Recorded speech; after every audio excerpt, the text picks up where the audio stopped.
We're back!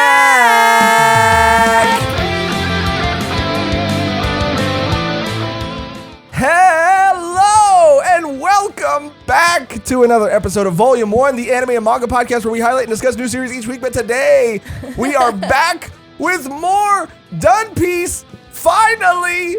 It felt like an eternity. It's only been like 2 years. It felt so long. It did. It really felt did. so long. The 2 weeks felt like 2 years. Which means my name is Josh New Art Michaels. And today, I didn't think about mine. I was too excited to come back. And today, I am joined by Mehgan Bootleg Straw Hat Perrine. Bootleg. Bootleg. Welcome and thank you for tuning in to another Done Piece episode. Today, we are talking about the return to Saboody. And we are also talking about Fishman Island Part 1. Today's video is going to cover chapters 598 through 626. We have a lot to cover, a lot of ground to cover. This might be another long one. Yeah. But I am so excited to finally be jumping back in. I mean, I know we only took 2 weeks off, but it really honestly did feel like a long time. And coming back was really emotional for you. I mean, when you were reading it, I mean, you had your laptop set up, ready to read, and like couldn't bring yourself to start reading. Yeah, I was like, I can't. My heart can't take this right now. I need to mentally prepare. And then I just started reading, and it was just like I couldn't stop. My cheeks hurt from smiling so much. I think I saw a couple tears. Yeah, it was emotional. It was a wild ride, and it was definitely like. It was heartfelt, but it wasn't over the top. Like they were like, they had to get right into business. You know, even Luffy said it himself, like, I have so much to tell you guys. I have so much to say, but you know, we got to do what we got to do right now, which was like so refreshing to hop right back into it. I absolutely love the reuniting of the Straw Hats. I thought it was so cool. Return to Saboody, even though it's 5 chapters, just like felt so good. And I think, you know, some characters I think had stronger reintroductions than others. Like Usopp was one of my favorites. Yeah. Just seeing him be this like cool badass guy at the bar, saying that he's not a part of the weak guy club anymore. Yeah, he like groups like Chopper and Nami into that. He's like, I'm not gonna be, you know, with you and Chopper anymore. I was like, damn, Usopp, chill. Maybe she changed too. Yeah, that was a little Chopper harsh. changed. It was really harsh. That was a little harsh, dude. But he's freaking jacked up now, dude. He's freaking yoked, dude. He's looking lean more than anything. Before we go into everything beat by beat, let's talk a little bit about. Well, first let's just shout out our highlighted comment. Today's highlighted comment comes from Samson of Spite. I thought it said Sprite. Samson of Spite says, I'm very interested in seeing these updated when they get around to chapter 1000. By then, they will have very solid, up-to-date views on the characters. Should prove very intriguing to see the changes made comparatively. This was, of course, on our One Piece arc ranking video. We're recording this. And Straw Hat, too, I think. And Straw Hat, too. Yeah. And I think that's what they were talking about more specifically. We haven't, the way we're recording this, we haven't done our live yet. Ranking the antagonists of One Piece. Pre-time skip. But I'm sure it was a blast. Yeah, I'm sure we had a great time. Yeah, I'm sure we had a great time. Really quickly, because I also want to shout out one other person, an amazing listener, viewer, who goes by the name of @FreeMimi47. I just want to shout them out as well before we respond to this other comment, because they sent us some Done Piece fan art that legitimately blew us away. Yeah. Floored us both. It is amazing. It is beautiful. You are looking at it on the screen now. I mean, this touched me deeply. It did. It really did. Like, this was our first, like, ever fan art of our Done Piece collection. So it was just, it hit different. And it's so beautiful. And it just captures the essence. I mean, Josh looks like freaking. You look straight off the page. I mean, it looks so amazing. It looks amazing, and we can't thank you enough. I mean, I was just like staring at it for literally like 20 minutes straight. Just Me too. So shout out @FreeMimi47. You can find their work on Twitter and Instagram @FreeMimi47, and they have a website, freemimi.art. They didn't ask us to do any of that. but we didn't ask him to draw an amazing fucking picture either. But here we are. Thank you so much. If you're watching this. Yeah, if you're watching, thank you so much. It really meant a lot to us. It was so cool. And it made our weeks, our months. So shout out again, Free Mimi 47. Now, to get back to the comment, I was a little worried about, I guess, the audience's reception to sort of how we ranked it. But I was pretty confident with my decision, and we'll talk more as we go deeper into the episode with certain characters that we might have ranked a little lower. Being their purpose in this arc specifically, or in the first half of this arc, not being my favorite. Again, I want to be very clear when I talk about Sanji that I do think there's a lot to love when it comes to Sanji, but pre-time skip, it's not that I'm offended by anything this man does. It's not offensive. I've seen people comment like, oh yeah, it's just people in the West take this stuff way too seriously. It's not that. It's not that I'm offended by Absalom. I think he's, pretty fucking disgusting. But with Sanji, like, it's just that I'm just not, I don't know. I'm just not as interested in that personality trait, that character trait. I don't find it as funny as maybe like a younger me would have or did. And there's a lot of it in anime and manga, and there's a lot of other things that are in One Piece and other anime and manga. But I feel like all the other characters feel so special, and Sanji is special too. But again, there are some things in this arc where I just kind of felt like it was kind of one note, and it was a very funny kind of joke, and it was a very funny reintroduction of the character, but it went on for a very, very long time and served a very significant plot point. But we'll talk about all that and more as we go deeper. But speaking of reintroductions, who are some of your favorite reintroductions, and what do you think of the new post-time skip character designs? I loved all of them before. I don't know which I prefer yet. It hasn't grown on me completely, but when I would see One Piece characters, I would more see, obviously, this like time skip type of outfits. Obviously, like Chopper, of course. I mean, look at me. Just look at her. I got so excited to see him again, and how he was reintroduced just like showed just like his cute innocence and just like readiness to, I don't know, like not be like, damn, like they look a little crazy. Like not like, damn, my friends like my friends got fat or short or uglier. I mean, just all of the above. And he was just like so ready to like love them and see them again. I thought that was so funny. But I mean, this is kind of a thing that I've seen before, even getting to this point with like Nami's style choice. It's like, I feel like everyone, it really fits their character. I mean, even Franky, like the way he grew was literally by like growing and taking himself apart and rebuilding himself. And Robin too, she just looks, more mature. For sure. And I just feel like Nami, I don't know. And it's not her fault. It's just she's drawn like that and she's having a good time, but it just is just a little she was the one character that I think you were the most disappointed in. Yeah. And it's not their character design. Yeah, and I have seen people like, defend it or even double down and be like how now she's just used for like fan service, which I don't think entirely she is. But it is just kind of a letdown. Like you even have a figure with her in like overalls. I don't know where that's from. Yeah, it's from one of the movies. And I just think, I know they change outfits, but for that to be like your default, I was kind of like, damn, like I liked her blue shirt. I did like her short hair too, but I like her long hair. It's just the outfit just doesn't really match. I mean, she looks like a pirate. Like she looks like a, yo ho ho, but no pun intended. She looks like a yo ho ho in that bikini top. I mean, she looks good. That's the thing. It's just a little like odd. Like I don't know how much she was wearing that before, but I mean, she's a woman. She can do what she wants. She's a woman. It's her body. It's her choice. I think that for me, all the character designs coming back, I love all of them. I've seen, in my experience, the most. I think.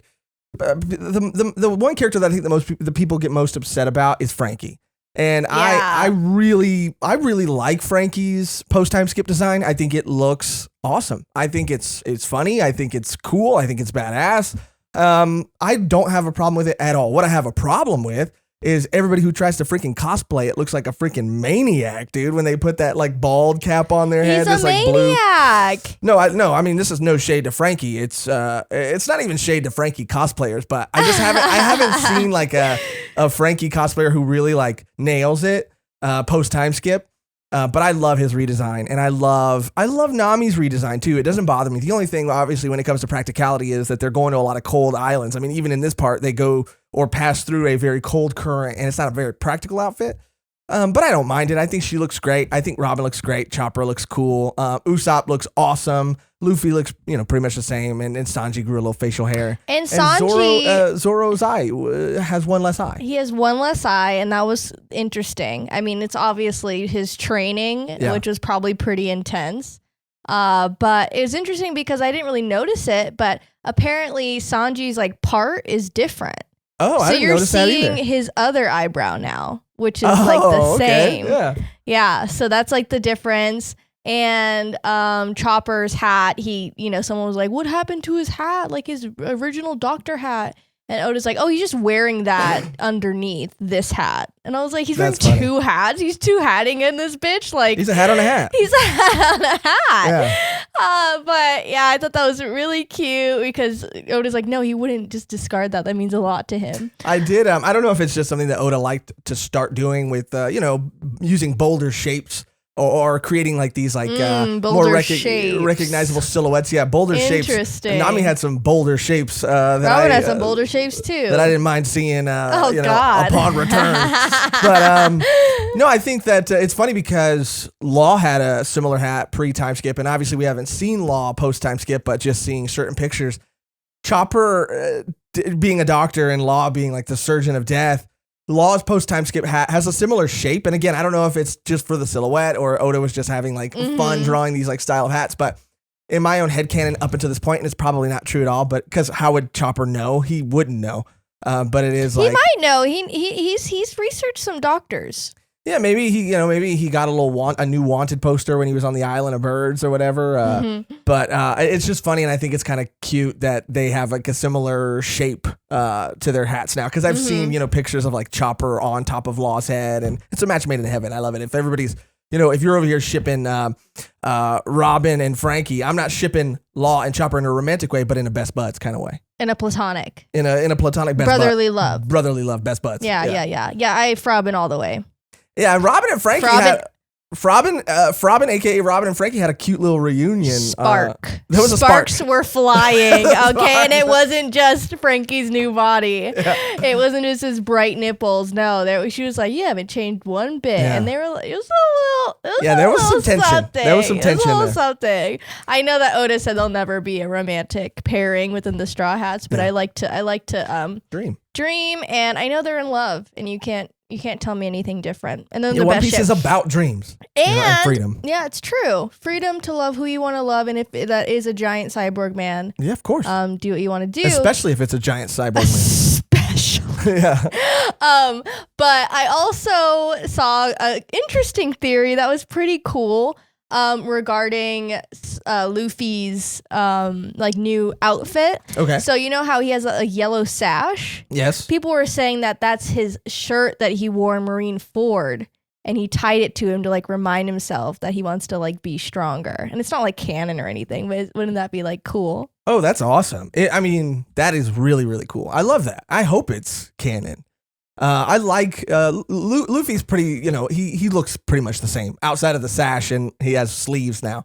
But even something about the way that he carries himself now is more mature. Like he is like way more mature. He really is. He's grown so much. And seeing this return to Saboody, like even before we get into Fishman Island, you just see like complete circle. I mean, he is completely gone through it, and he's now in a position where he's like able to fight the things that they're going to fight in the new world, like for sure. Yeah. I mean, all of them pretty much, but and I think that's Luffy especially the genius of having them return to Saboody, because that's the place where they suffered defeat, and now it's the place that they return to triumphantly and so much stronger. There's something poetic about this place where it was their darkest moment, being, this like beautiful reunion. I love that it's set at Saboody for both. It really is, and we even get that like quote from Brook, and he's like, "This island holds the memory of our defeat. It's an island of regret, but it's also an island of new beginnings." And I was like, "Yes, Brook, yes!" Like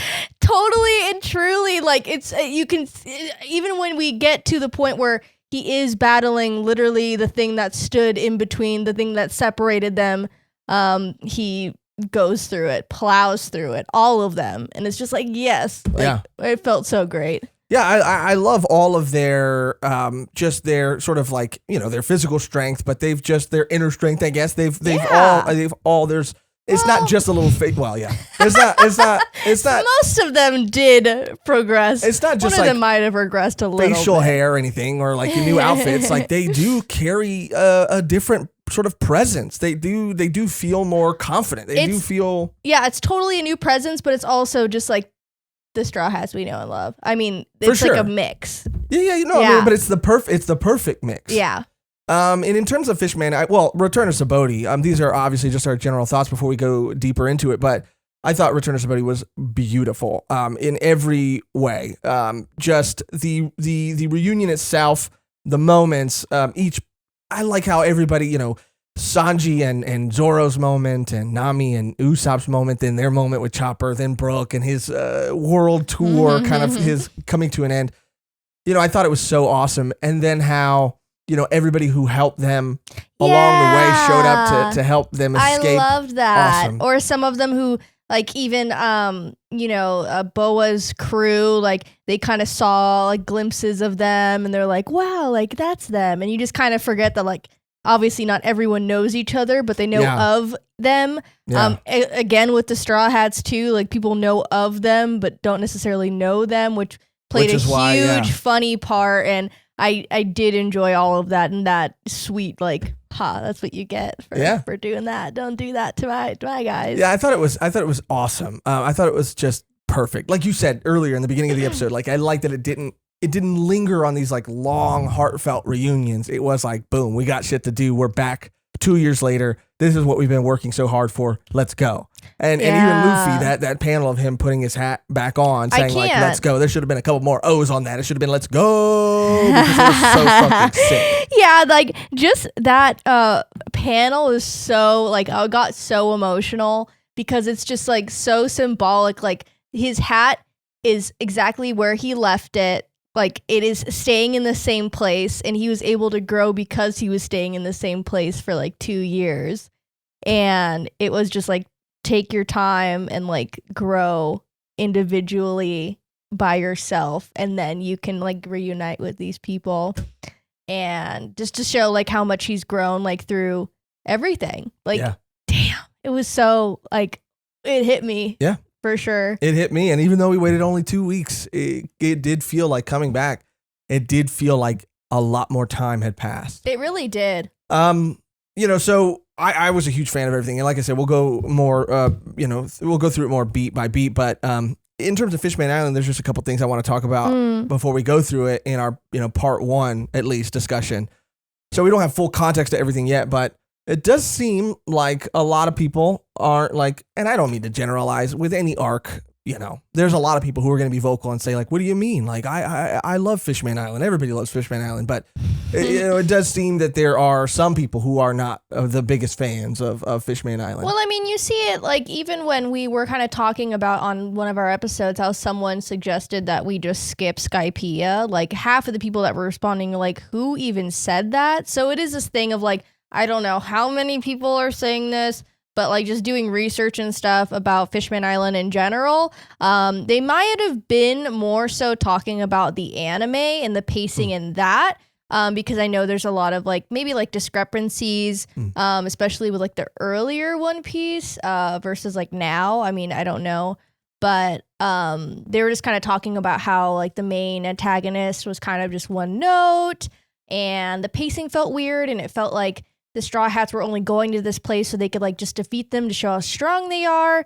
And based off of what I've read so far, I don't see that at all. I see something much deeper. And if you're just looking at it as like an anime watcher, like with just like, oh, these are just characters and this is just a world that's like, you know, fake, then you're not like seeing the bigger picture.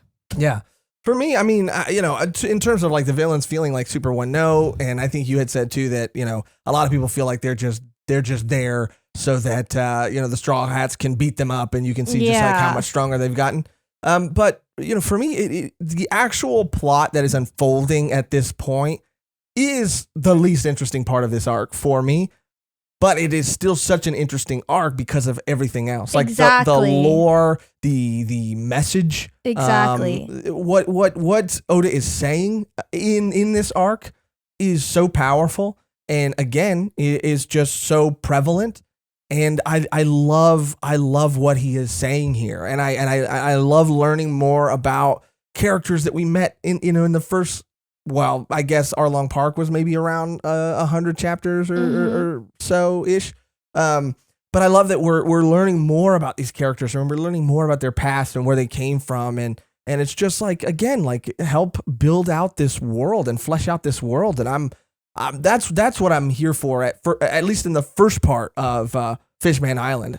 The villain that's like snuck up or like, you know, kind of got marooned on their ship and is now on Fishman Island, you know, causing mayhem, and you know the other you know Dutchman guys and Arlong Jr. or whatever. Arlong Jr. Hody, who is Hody, who is just who is just Eren Yeager to me at least.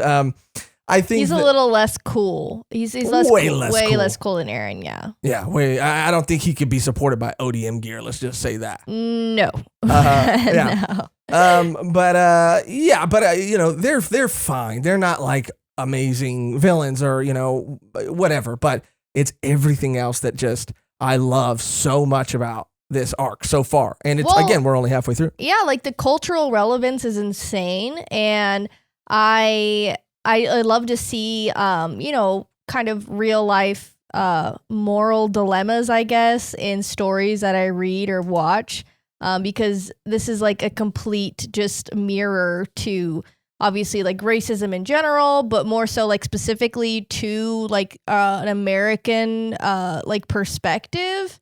I feel, I mean, it's just like completely, because I mean, if you really think about it, like this was happening not that long ago in this country, which is like very unfortunate. So you think about all the generations that have passed, you know, it's your great grandmother telling you stories about what she went through in the same country that you are in now. Like you can't help but have like a cold shoulder to these people. It's not their fault. And you know, you shouldn't, what's the saying? You shouldn't, what? Father. Oh yeah. The sins of the father. Yeah. You should, I mean, it shouldn't be that, but it's like if the sins of the father were completely washed away and everything was taken care of and there weren't people that were still like, you know, generalizing you or like literally putting you below them, then it wouldn't be an issue, but it still is so prevalent in like society, like for sure. So yeah, it's just hard. The timing of all of it is really eerie, you know, because what I really loved about it and the message, and again, even with Tiger and everything and his feelings towards the human race, you know, it was just so wild to me because I feel like the message, at least from the princess's mother, is that it's not about us. It's about us doing the right thing now or starting to make the change now so that our children and their children can live in a better place, in a better world. It's about we've kind of had to deal with all these things and we've had to suffer all these injustices. But if we pass that down to our children, that ideology, this idea of who these people are, or continue this hatred, then we're never going to break that cycle. And it's kind of, you know, like when people talk about climate change, for example, and they say that it's not about you making a change for you right now in this moment. It's about for generations in the future that will reap the benefits of and be able to live in a more comfortable world because of the way that you've chosen to sort of live here and now. And I love that message. And, you know, it's so crazy. I don't want to talk too much about it just because, you know, that's not necessarily what we do here. And I'm not even really fully like, you know, versed on this particular, or don't have enough information, or I don't like to talk out of my ass. So I'm just going to, you know, say what I know. But it's just so crazy and eerie, like the time of it all, you know, talking about like passing this stuff down, you know, as we're recording this episode, like as of this recording. I don't know the details, but there was that situation that happened in Texas with that like kid who was like, hitting another person's door with a whip. Yeah. And, you know, to me, I mean, like, you know, all of that, when I'm hearing the story and everything, it is just like, it might sound corny to compare it to One Piece because these are real people who are dealing with real issues. But I think that's, you know, the beauty of fiction is that it presents like, you know, a lot of issues in a more palatable way, I guess. But yeah, that was the same idea, because it's like, where did that kid learn that from? Exactly. Like, where did that? You're not born like that. You're not born like that, and like that's still happening. Like as of this recording, like that happened. Like that news broke or whatever, like a couple days ago. Like we are still like passing this shit down. Like people in our country where we record, where we live in the United States, and I'm sure all over the world, are still passing this shit down. Exactly. That's why I said it would be completely different if like all of this was gone and you were still kind of like upset at, you know, a certain type of person for doing these things. Like it's just like so prevalent. Like it's not going away. And over time, like I hope it's just like everyone can just like realize like, damn, like we're all the fucking same. Like everyone needs to fucking chill. Like it's just so aggravating, because it is not. You're not born like that. You're taught that way, and everyone's taught things from their parents, but racism's not fucking cool, dude. Don't teach your kids that. Yeah, but that's the thing too. Like, I think what it's also, the message also here is like the children of the next generation. Like you can tell them racism is bad till the cows come home, you know. But it's also about like what you show them. Exactly. Like, and so I think that's what a lot of these characters are trying to do. And they're struggling. And Tiger, you know, who, like, you know, was a slave and was, you know, in this fictional world oppressed, you know, he's having a really hard time, you know, dealing with like almost forgiving his oppressors and kind of like not being able to still, in his last moments of life, saying that like, you know, I cannot ever love them. I cannot ever like, which to me feels like he's saying I cannot ever fully forgive them. But it's not sins of the father. It's not every human is not this way. But it's like that internal struggle, and you know, knowing that everyone isn't that way, knowing that everyone isn't like following those things, because they kind of even say it too. It's like mainly what obviously the what are they called? The bad people. The celestial dragon? The bad people. They're like, you know, everyone's not a celestial dragon. Like those are the worst of the worst. But there are some people that still carry that like judgment and all the bad stuff, but not everyone. And even they say too, like hopefully, you know, Koala isn't grown up or learned that and she could have this experience, because that's all it is. Like she even said, we're scared we feel this way because we haven't like been in contact, like we only hear stories, and that's kind of, which again I feel like is it's so crazy that fucking One Piece the manga about pirates like has so much to say. I feel the same. I mean, you hear it all the time, especially even in America, and I'm just, you know, using America as an example because it's where I live and it's, you know, I feel the most confident, you know, talking about. But yeah, even in America, there are people who have like never met people outside of their culture or, you know, their race or whatever. And, you know, they formed these ideas of people based on stereotypes or based on this and that, but have never like gone out of their way to talk to people, to meet people. And it's just crazy because it is still happening. Everything in this arc, the first half, is still happening, and it's so, like you said, it's still so relevant to our times today. And I just never would have, looking back at the first chapter or the first issue or volume, I mean, of One Piece, I would have never thought that this series, like would say so much and speak so true to like the times that we are currently living in. Like it constantly blows me away. Even the like going back now and like how it's reframed things, and I don't agree with Arlong, but now I have this new like empathy for him. I don't think that it justifies at all anything that he did to Nami and Nami's family, but now I have this like new understanding of why and how he really also struggled, and he couldn't find it in his heart to forgive or to not be brought down to the level of the people that mistreated them. And I mean to be doing this far into the series, incredible. I really like was so like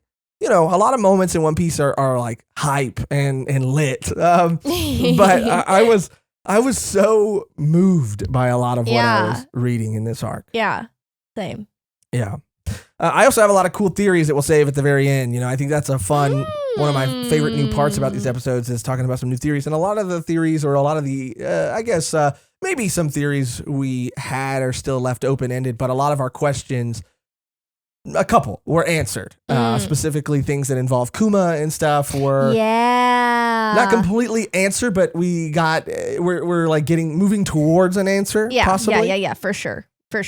But we have a lot to get through. Yeah, we have a lot to get through. So let's dive in. Get through it. Oh, I was like, dive in. Let's code Walk ourselves. the plank. Mehgan, I swear to God, let's bubble up. Let's cover let's cover ourselves in jelly and dive in. Jelly. I mean, that's what they said. The consistency of the coding. It's a bubble though. Yeah, but they said it's like jelly, or Okay, let's dive in. So again, where we return, we open on Saboody. Ruskana 2 years later. And again, what an amazing panel of Luffy. He's grown, he's matured. The way he carries himself, even in these couple of panels, is different. He has such a presence. I think that not that he didn't have before, but he had them in these like moments in moments that required him to have it. But now in just this like calm moment on an island in the middle of nowhere, he just has this. He has swagger now. He has Haki now. He knows how to hone it. I mean, he knows what he's doing. He does. He mentions that he was supposed to be 2 years of training. He mastered it in about a year and a half. He's just spent the last half a year kind of, trying to hone his skills even more. Rayleigh took off to Saboody to coat the ship, and he was, the 2 years is up now. He's off to go meet the Straw Hats. And, there's I love his relationship with Boa. I love Boa, and she's so adorable. She really is. She really is. She's like, I mean, I know she loves him, but it's almost like there is like a pretty big age difference between them. So she's kind of like a big sister, like motherly like type, but like I don't know if I see that necessarily because she reverts to like a child when she's around she's like, him. I packed your bag. I packed 17 lunch boxes, and she's listing all the things that are like, okay, you overdid it. Well, she's also like these things would make me a great wife. Like these are reasons I would be a great wife. Okay, she's like mommy, like MAMI. Yeah, mommy. Yeah. So he sets off, and it cuts to Brook, the Soul King. Woo! And you want to talk about, redesigns or, new fits. I mean, Brooks is up there for top. I mean, he's got a freaking crown. He's swagged. I bit my lip. He's swagged out. I got so excited I bit the inside of my cheek right now. Ow. He is fresh from head to toe. A crown. He looks like he's got a little boa on. He's got like, he just looks, I don't know. He's dripped out. He looks like a celebrity. He is a celebrity. No, he I know. Literally turned into a celebrity. He looks awesome, and it is just like that, like 70s like rock star type of vibe. Dude. So. Get it, Brooke, and dude, he's got groupies, and he's asking. He's on stage and be like, show me your panties, but he's getting thrown like underwear and stuff. Oh yeah, dude, for sure. I mean, why else would Brook become a celebrity, famous musician, if it weren't to just see other people's panties? Oh, that's why? Yeah, that's why. All that hard work and dedication just for groupies. But it is cool, you know. I liked it. We see Brook first, which is interesting, but I think it was really fun, and I love you know, his return and how this concert is kind of like happening in the background while everything else is kind of happening, and it's his final show, final performance. And it's funny because the other Straw Hats who get there and who are talking on the Mary are like, you think he'll give up being a celebrity to come back? And they're like, I don't know. He might not want to be a pirate anymore. Yeah, right. You know, then we see Sanji, and Sanji sees a woman for the first time in 2 years and freaks out. Again. Almost dies. Yeah. I mean. Look, and again, the thing of the Sanji stuff, like, it's funny. In the beginning, it's funny. It's funny in the beginning. But now that we're like almost halfway through Fishman Island, and it's the same type of joke. Yeah, it's not that funny anymore. Like Zoro has so many things, dude. He's hard headed. He's bad at directions. He can step up and be like an assistant captain, almost like a first mate when he needs to be. He could be, you know, Luffy. He has so many dimensions, you know. And you can make the argument that like Chopper maybe is one note. He's just cute, or, you know, other Straw Hats are one note. But it's like, and Sanji does have a badass side too. Don't get me wrong. Like, I just feel like I'm already preparing myself for people to, you know, come at me or come at us for not thinking Sanji is like the greatest Straw Hat of all. But I am not. I just want to make sure everybody understands. I'm not bothered or offended or, you know, I just don't, you know. I don't care. I you know, it's just like, it's funny in the beginning, and then it kind of wore on me. And I was giving like an example too. Like, we consistently get that, you know, 2 jokes from Brook, like, let me see your panties, and then, oh, you know, all the bone jokes, all the bone puns or whatever. And those are like, I mean, usually his lines are that, but in this case, it's just like timed very well. Like Oda times them. They're not just thrown in whenever. It feels very like warranted, I guess, but with the Sanji stuff, it is just like consistently throughout this first half and then going even into the second. I don't know, I just, it kind of made me I don't know, take him like less seriously as a character, because everyone, you know, is just reuniting for the first time. We're seeing everyone's abilities. We do get to see his cool ability when he is, you know, fighting the Pacifista, but other than that, I mean, the whole time it was just like, you know, him looking for ladies, or him wanting to see Nami and see how much he's grown, and you know, it's just like, okay, like, and again, it's just more not as funny to me as other ongoing jokes. Yeah, and I get it serves a point in the plot. You know, he's been on this island for 2 years. He hasn't been around, you know, by his standard, beautiful women. So I get it, but like you said, and it kind of made it more clear to me, Oda picks and chooses when he does it with Brook, and when Brook does it, it always hits. Like, it's the same punchline. Can I see your panties? But like Oda just finds like very you know, specific, or he finds these like new situations to make that punchline land and hit. Yeah. Like, and when Brook got Kuma'd and landed in that, like, you know, a circle with the cult, and, you know, asked to see, you know, that girl's panties. Like, it was hilarious. It was so funny.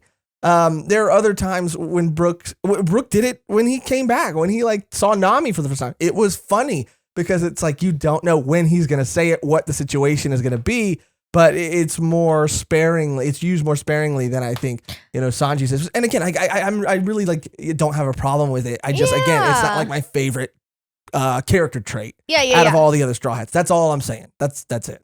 That's it. And I do like, you know, even Zoro and Sanji's like competition. Oh, and for sure. I would much rather see that type of like humor between them, because it is just, that's funnier to me. Yeah, for sure. For sure. So then we cut to Nami at the bar with the Straw Hat impersonators. Bruh, bootleg Straw Hats. The bootleg Straw Hats. They're at a freaking swap meet right now. They're at a swap meet. And, they're pinatas. They're pinatas of the Straw Hats. Okay. I mean, like the pinatas look kind of like the characters, but they're a little bit off. Yeah. I mean, or like piggy banks. They're like the piggy banks. Yeah, they're like at a swap meet, you know, and then you'll get like You know, you'll go to something and you'll say like, you know, the Avengers, and like it'll have like Spider-Man and Batman and then Superman, like but Superman's head, but like on Green Lantern's body. Like, but it says the Avengers on the package. Exactly. Okay, yeah. The piñatas thing threw me off a little bit, but I'm back now. You got me back. This was so funny too to see this, and I thought this was a cool way to show just what the world might think of the Straw Hats. Oh yeah, you know, versus who they actually are. Oh yeah, I mean, granted, warranted that they're freaking the fuck out, because they're no laughing matter, and it's been 2 years since anything's really happened, and there's been ongoings throughout. You know, everywhere, but not really including the Straw Hats because they've been doing their own thing. But like the minute they heard like Luffy's back, like Luffy did some serious damage to like everywhere he went. Everywhere. And everyone's like freaking the fuck out.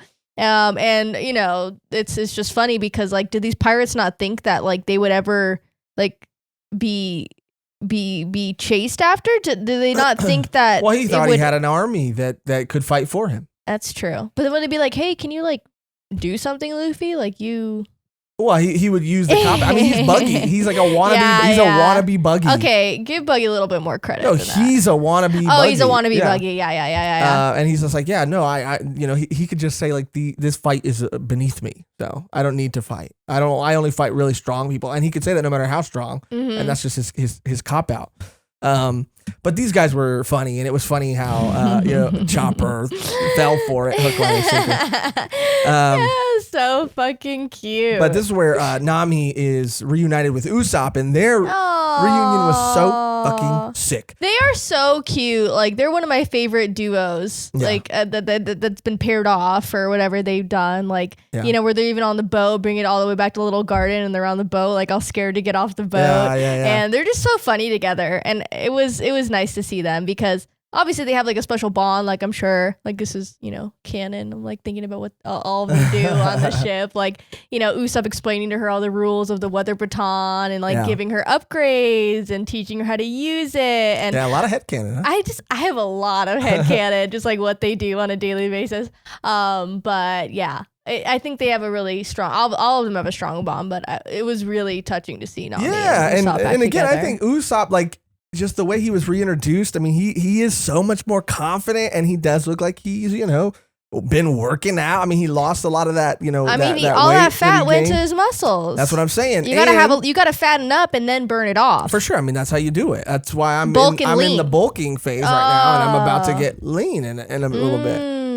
Lean cuisine. I'm about to eat some lean cuisine after this.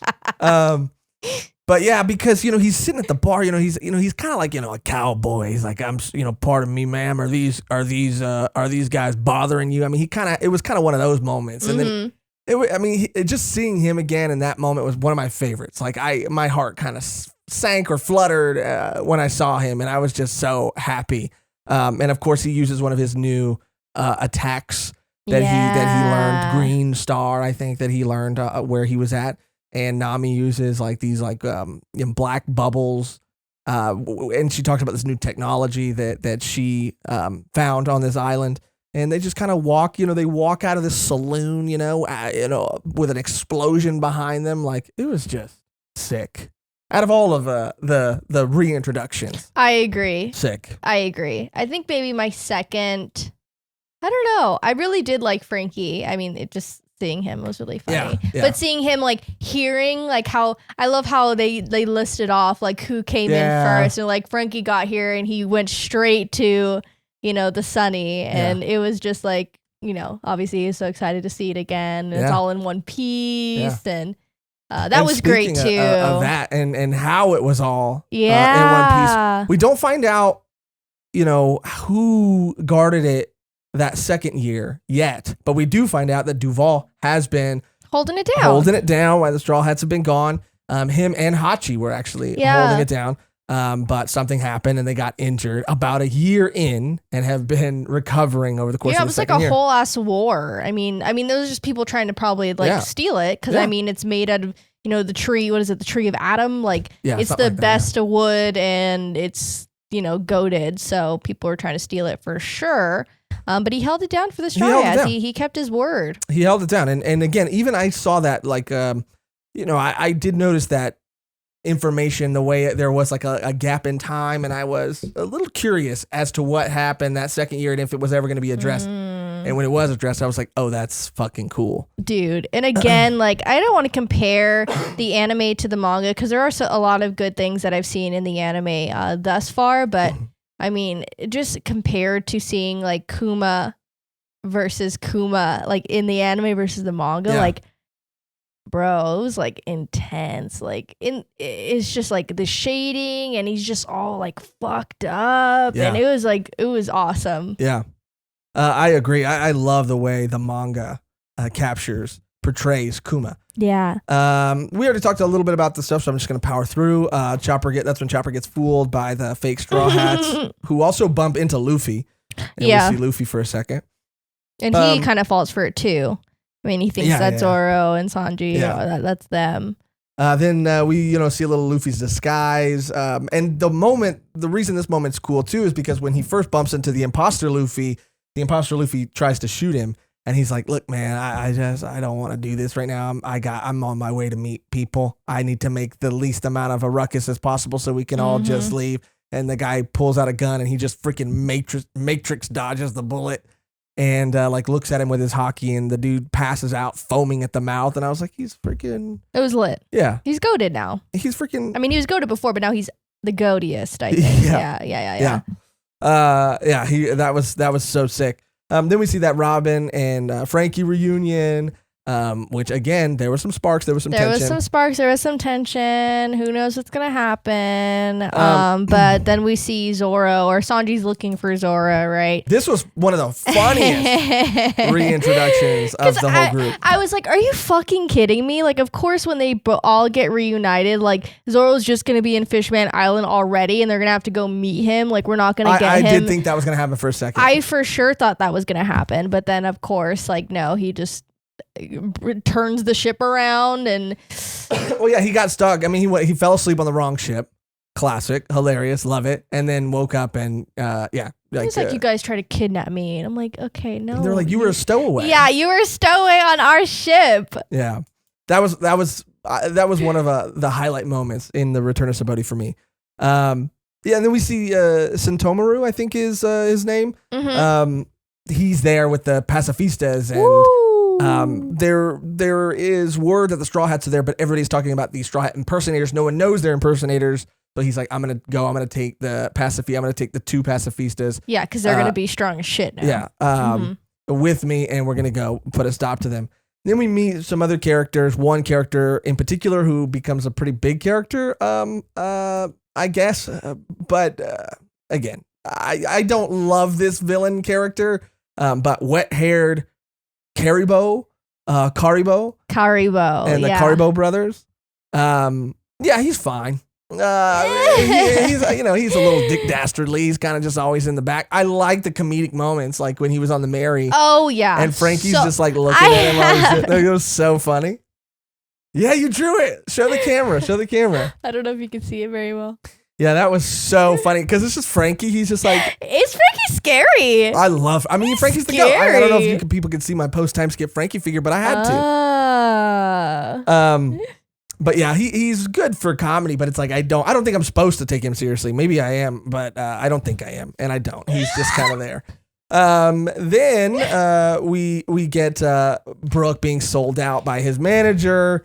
Usopp, Nami, and Chopper arrive at the Sunny and the gag with Franky's hair, which was so funny. Yeah. I mean, I loved seeing Chopper's reaction and like even Luffy's reaction. Like they're just like, oh my god.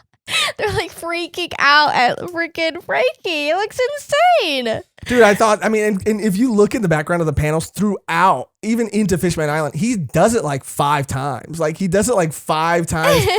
different hairstyles every time. Like when he meets Tom's little brother, and Tom compliments him on like being like a good apprentice or whatever, he like blushes and hits his nose and like a mohawk pops out. Yeah. Or like later like long hair pop. I mean, it's so funny that it's just like this background thing that's like always happening. I love it. I love that. The Pacifistas show up, fuck shit up, but that's when they realize that the Straw Hats that are saying that the Straw Hats are impersonators. Yeah. But that the Kuma, the PX whatever, did hone in on Luffy's presence. So they do know that the real Luffy is there. The Luffy reveals himself and is able to take out the same Pacifista that gave him PX5, P90X that gave him that gave him such a big problem the first time. He's able to take it out very easily in one foul swoop. Yeah, it was so awesome to see that. I mean, it's like full circle, obviously, to the events that happened like 2 years ago. And even it's not just Luffy. Like, it's literally like Zoro and Sanji both. I mean, Sanji's on the top, Zoro's on the bottom. And they're just like, one blow. Like, and they just like, fuck this thing up. And even, what is the bodyguard who's a naval officer? The bodyguard. Yeah, I forget their name, so I have it written down. But I always Sentomaru. Sentomaru. Yeah, Sentomaru is even like, I knew they would be insane. There was a line that he delivered that I thought was like a little heavy-handed. I love One Piece. I'm obsessed. But there was a little line that I thought like, okay, all right. Okay, because Sentomaru's like, they beat the Pacifistas, both of them in one hit. And, it's the same Pacifistas that they fought 2 years ago. And I haven't updated them, and I haven't made them any stronger. They're the same amount of strength that they were 2 years ago, which would mean that the Straw Hats must have got real strong. And I'm like, that was a lot. I am a smart, give the audience some credit. We could put that together. But that's just a little nitpick. I thought it was kind of funny. That is pretty funny. I didn't really, I guess it was kind of long-winded like that.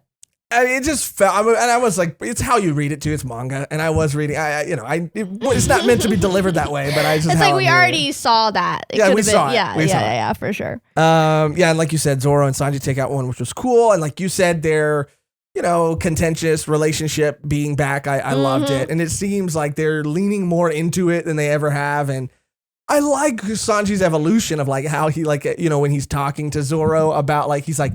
Us, ship, go, now, Grove, 42. Like he's talking to him like he's a kid. And Zoro's like, don't talk to me like I'm a kid. I love, that sibling rivalry, how it's kind of grown and evolved. And it just seems like they're being even like harder on each other. Yeah, because they missed it. I like it. They missed it. That's when, they're all trying to escape amidst the chaos. And Ray Lee buys them some time. Yeah, that was sick too. That was awesome. And the reveal that comes a little later was awesome too. But that's when we see Perona. I know. Yeah. I love her. That's one that I am obsessed with. I mean, both of her designs are like knock out of the park. Yeah. I mean, I love, it's just like, it's so classic, like gothic style with the umbrella, the long dress. I am obsessed. I love it. I like Perona's time skip outfit as well, but I do prefer her pre-time skip outfit. I mean, I love it. Don't get me wrong, but just to have any change at all, I mean, it was great. Yeah. Both are like, it fits her character so well. It's like she's so like more mature and like ladylike and but it was just cool to see her and everybody else, the other companions, I guess, that they had on all the islands. I really love that moment, including Boa. Who showed up to help out too. I wanted more of that so badly. Yeah. I know Sanji was kind of mad that she like winked at, Luffy, or Luffy's like, oh yeah, I know her. And everyone's like, how do you know her? I would have just loved to see everyone's face when she got on the ship and was just like, yeah, I'm gonna marry Luffy. Like how many people would just be like, what? Like Usopp would be like, huh? They'd all be like, what did you do? What happened? Yeah, I wanted to see that so bad, but again, it's like it's like right there, but it's just enough to make me feel satisfied that she like got to see them and even like Jinbei too, hearing like, oh, your crew, and even, Ace explaining like, oh, he had a crew, like Jinbei finally, being able to see, it's just warms my heart. Yeah, and it's a cool way to remind you, because I forget that, sometimes I guess I forget, but it's a cool way to remind you that, like you said, like, no, not everybody knows everybody. Luffy met a lot of people while he was on his own. Like, he wasn't just on that island for 2 years. Yeah. He was at Impel Down, he was at Amazon Lily. I mean, he was so many places. Marine Ford. He met so many people. He got around. He did a little press tour. Yeah, he was on a little press tour. And so, it's just a nice reminder when he'll say like, oh yeah, Boa. And they're like, we don't know Boa. Yeah, like a warlord? Yeah, like, what do you mean? Yeah, it's funny. That's when the gang set sail for Fishman Island, and this was so fucking cool. We get Rayleigh sitting on like the edge of a cliff or whatever. He's sitting on the edge. He's on the edge. He's on edge. Yeah, he's sitting on the edge with I always forget her name, the bartender. Shaki. Yeah. And they're just reminiscing, like, remember the old days, like, blah blah. Well, he's also like, go out there, Luffy. Like, go out there and do it. Take it as far as you can take it. I believe that, you'll be the one to do it. And it's nice to see Luffy proclaim that he wants to be king of the pirates again after seeing him. It's literally such a crazy, I think it happens, I'm not sure if this is still volume 61. 61, yeah. Yeah, I mean, volume 1 and 61 are the same cover page. Just a little different. Updated. Yeah. It's which the is same. So awesome because it's like full. And it's called like Romance Dawn because it's called, I think, part Romance Dawn or something. I forget. But yeah, there's an homage to the first cover on the cover of that's how I felt too, like in the first volume when, he jumps in the air and is I'm going to be the Pirate King and they set off. Well, that's what I mean. I think a lot of it is just showing him, he is kind of setting out on a different adventure on like, this is a new version of Luffy and the Straw Hats. And I like the parallels that were there. And that was definitely one of them when he's screaming that. But the big reveal being that when Rayleigh's reminiscing, he's like, yeah, he really does. It's the smile, that really does remind me of Roger. Cut to Rayleigh being on a ship. And it's literally old Luffy. It literally is old Luffy. Like, I don't care. We could talk about it later, but truly and honestly, nothing surprises me anymore. I don't believe anything Oda says ever. So I have some thoughts about that. You want to talk about it in the theory section? Yeah. Okay. Because we've already been insane. It's already been confirmed that that's Ace's dad. Okay. And so you're saying that you still think that it might be Luffy's dad or Luffy's... Ace's dad, I mean, yeah, it might be Luffy's dad, different mom. They both have different moms. Well, then what do you think Dragon is? I mean, Dragon is like, Dragon schmaggin. Dragon's like actively like... I don't think Dragon shows it, but I think Dragon's like, at least... A good kid dad? No. He's Ging freaks. Him and Ging are like, Ging at least he said, yeah, find me. Yeah. Find me to a 9-year-old. Find me. Yeah. I'm going to have a kid. That's what I tell my 9-year-old. Go set on a quest. I'm going to look at my 9-year-old with bags in my hand and I'm going to look at him and go, find me. And then just leave.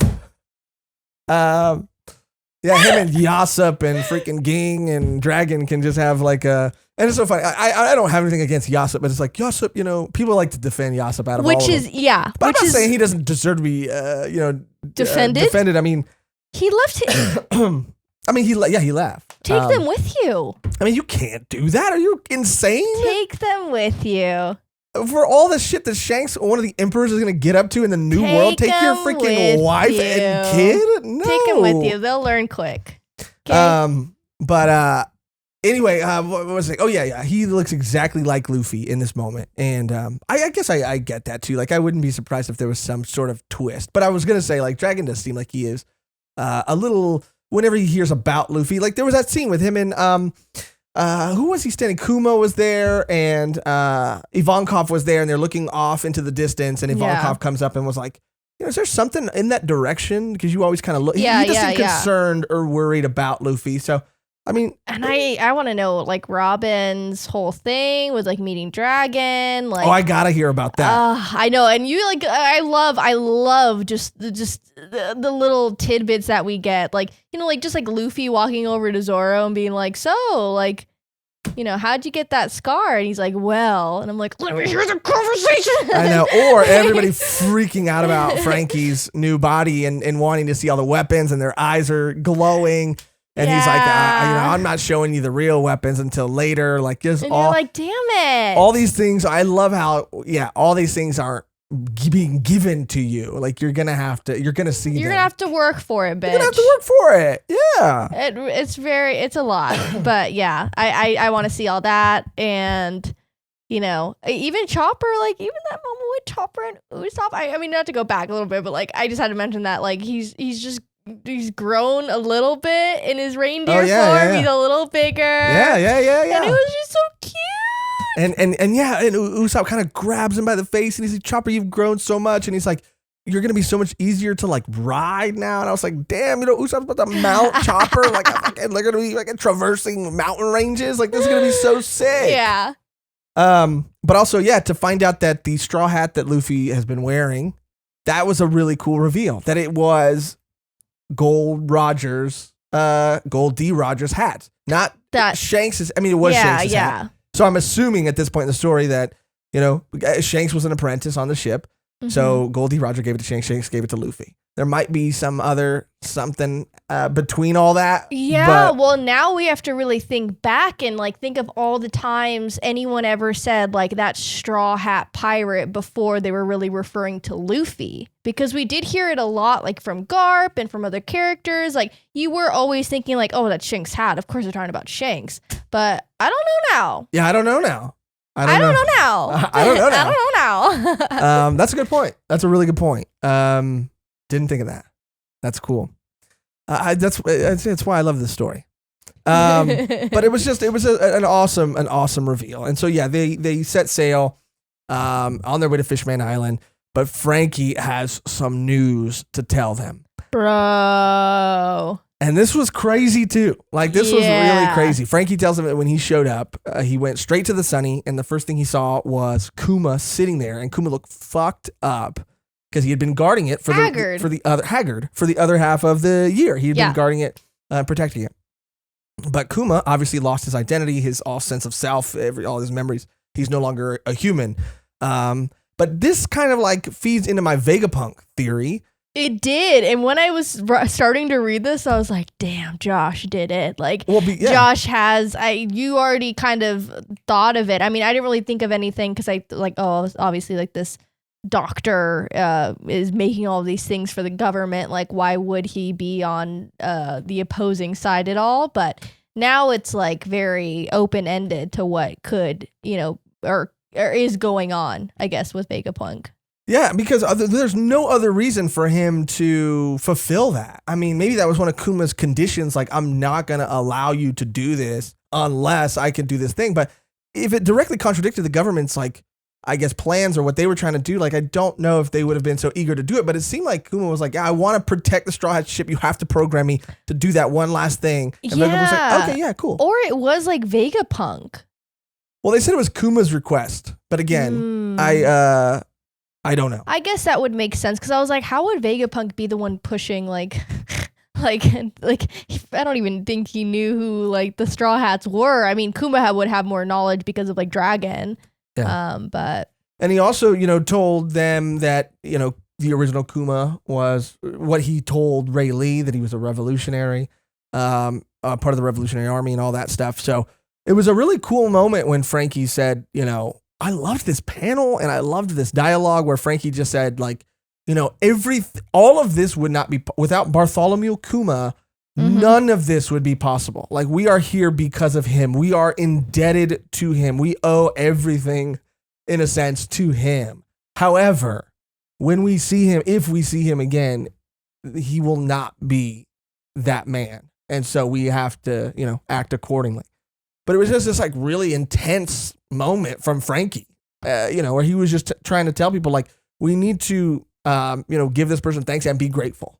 But also, we just need to internalize that because when we see him again, it's not going to be that. Yeah. And we need to be able to be ready to deal with that. Yeah. But I was just like, damn. And Kuma too, like, mission complete. And they start getting, savvy to it. I think they're like, yeah, even Chopper, I think, said, like, how would he know? Like, did he know where he was sending us? How would he know where he was sending us? But they're starting to piece it together. And they even say, like, one day I want to find out all the answers to this. Yeah, I want to ask him. Yeah. Yeah, and everyone's like, yeah, me too. It's just like, do you want to know, Robin? Yeah. No. Yeah, nah.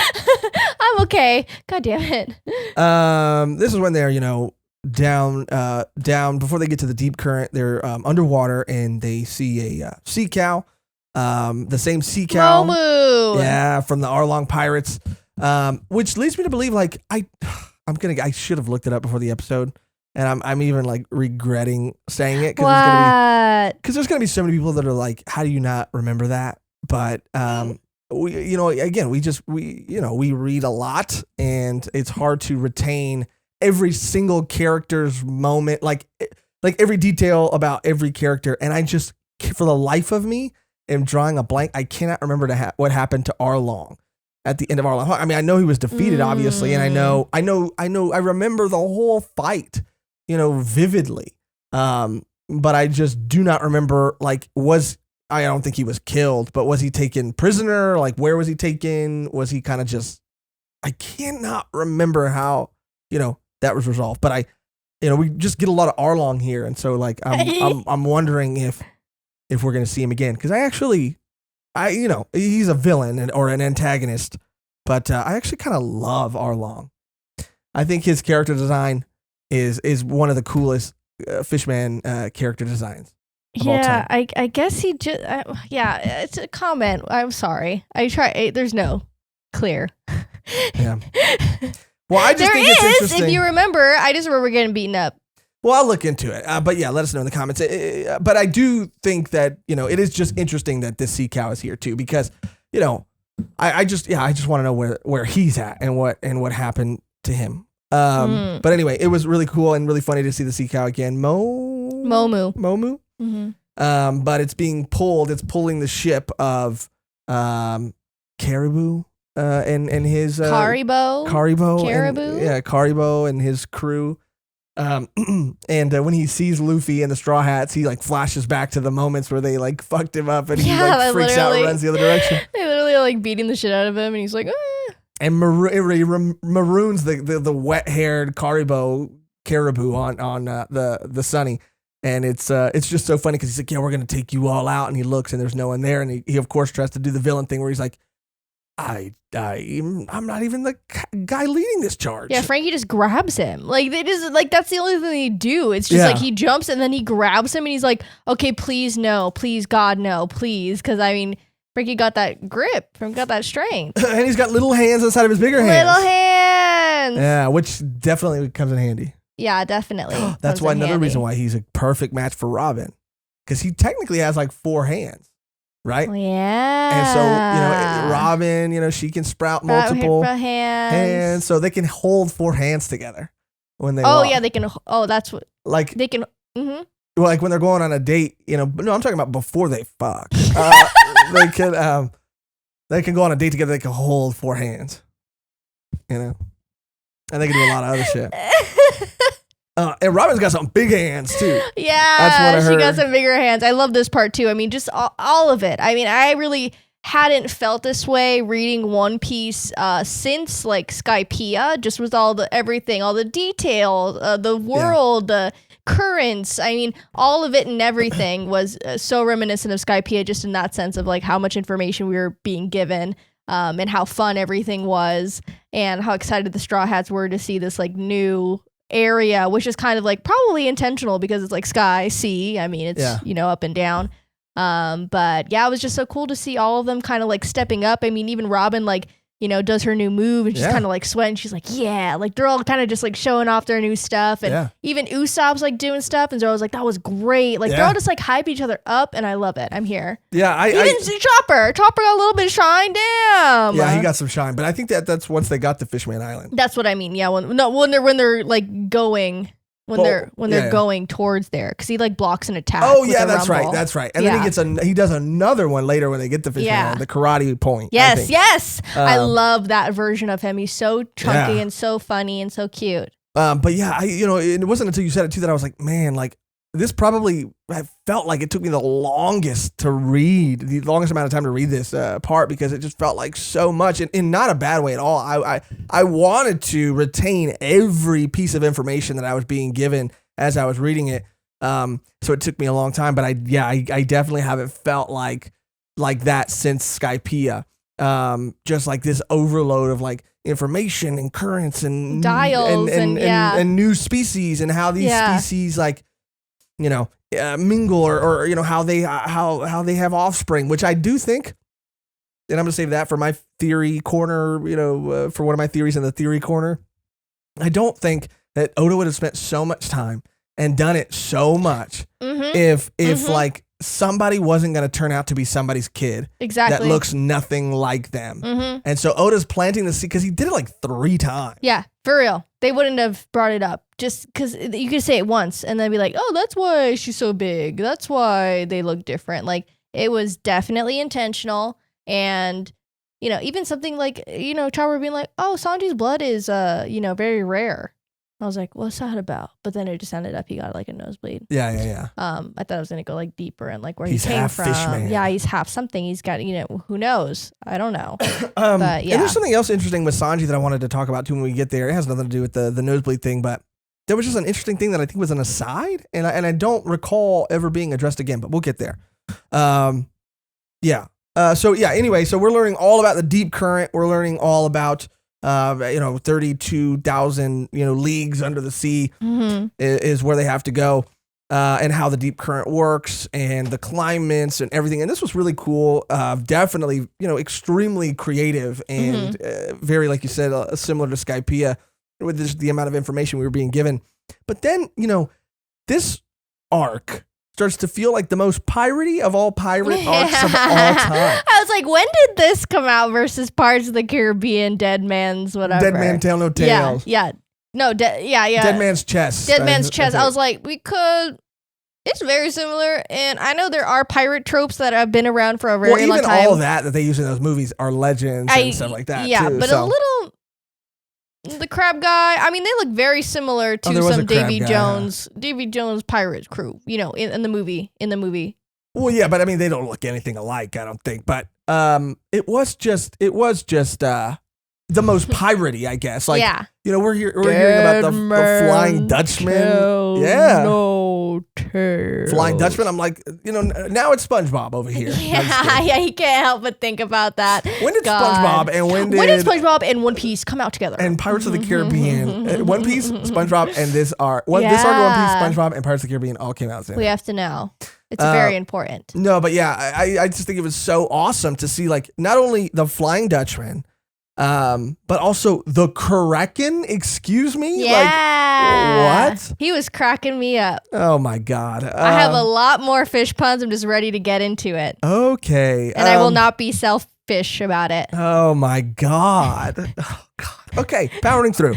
No, I was here for it all day. We talk about all the time that there's so many arcs that don't feel necessarily super piratey, but it's always a story about pirates, and you forget that. But this was like, yes, give me all of it, dude. I mean, he's singing the song. He's on the Flying Dutchman. They're fighting the Kraken. I'm like, let's fucking go, dude. Fishman Island all the way. I was so stoked.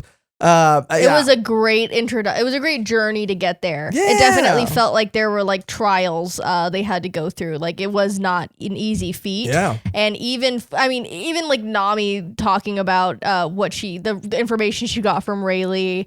Just being like, only like, 38% actually make it there. And they're like, what? Yeah. What are we doing here? Well, why didn't you say that earlier? Why didn't you say that earlier?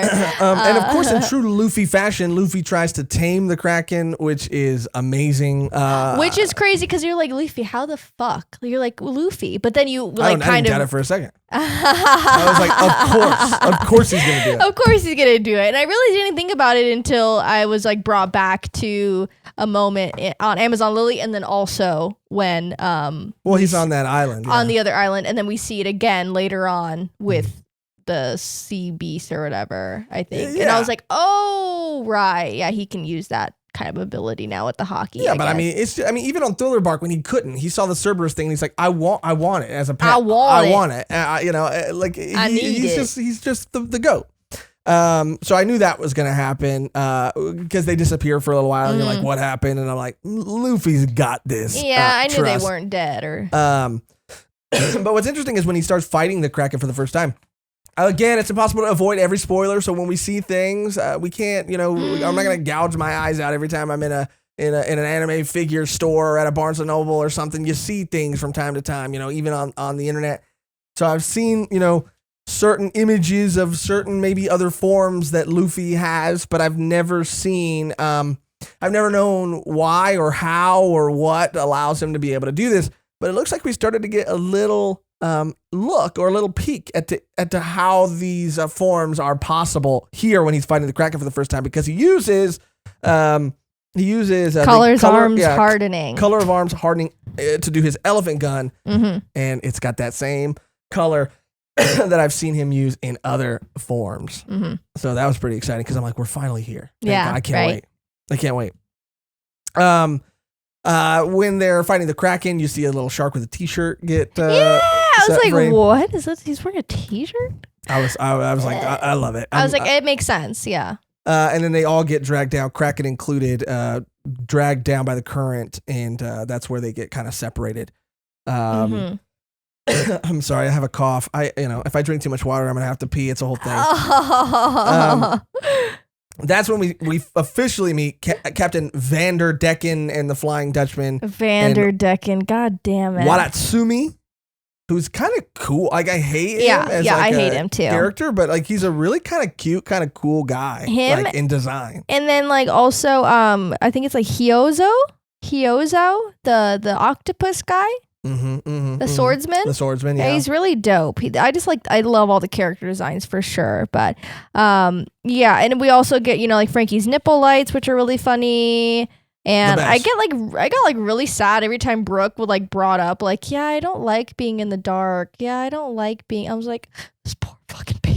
I read it kind of, I should have read it more like that. I guess, but damn, I wouldn't want to be in the dark either. Like, this fool was in the dark for a long time by himself. Yeah, I should have read it like that, and I feel dumb for not. But the whole time I thought that it was just a joke about him being a skeleton. Like, he is a scary, like he is what you would see in a horror movie, but he's the one that's the most scared of everything. Yeah.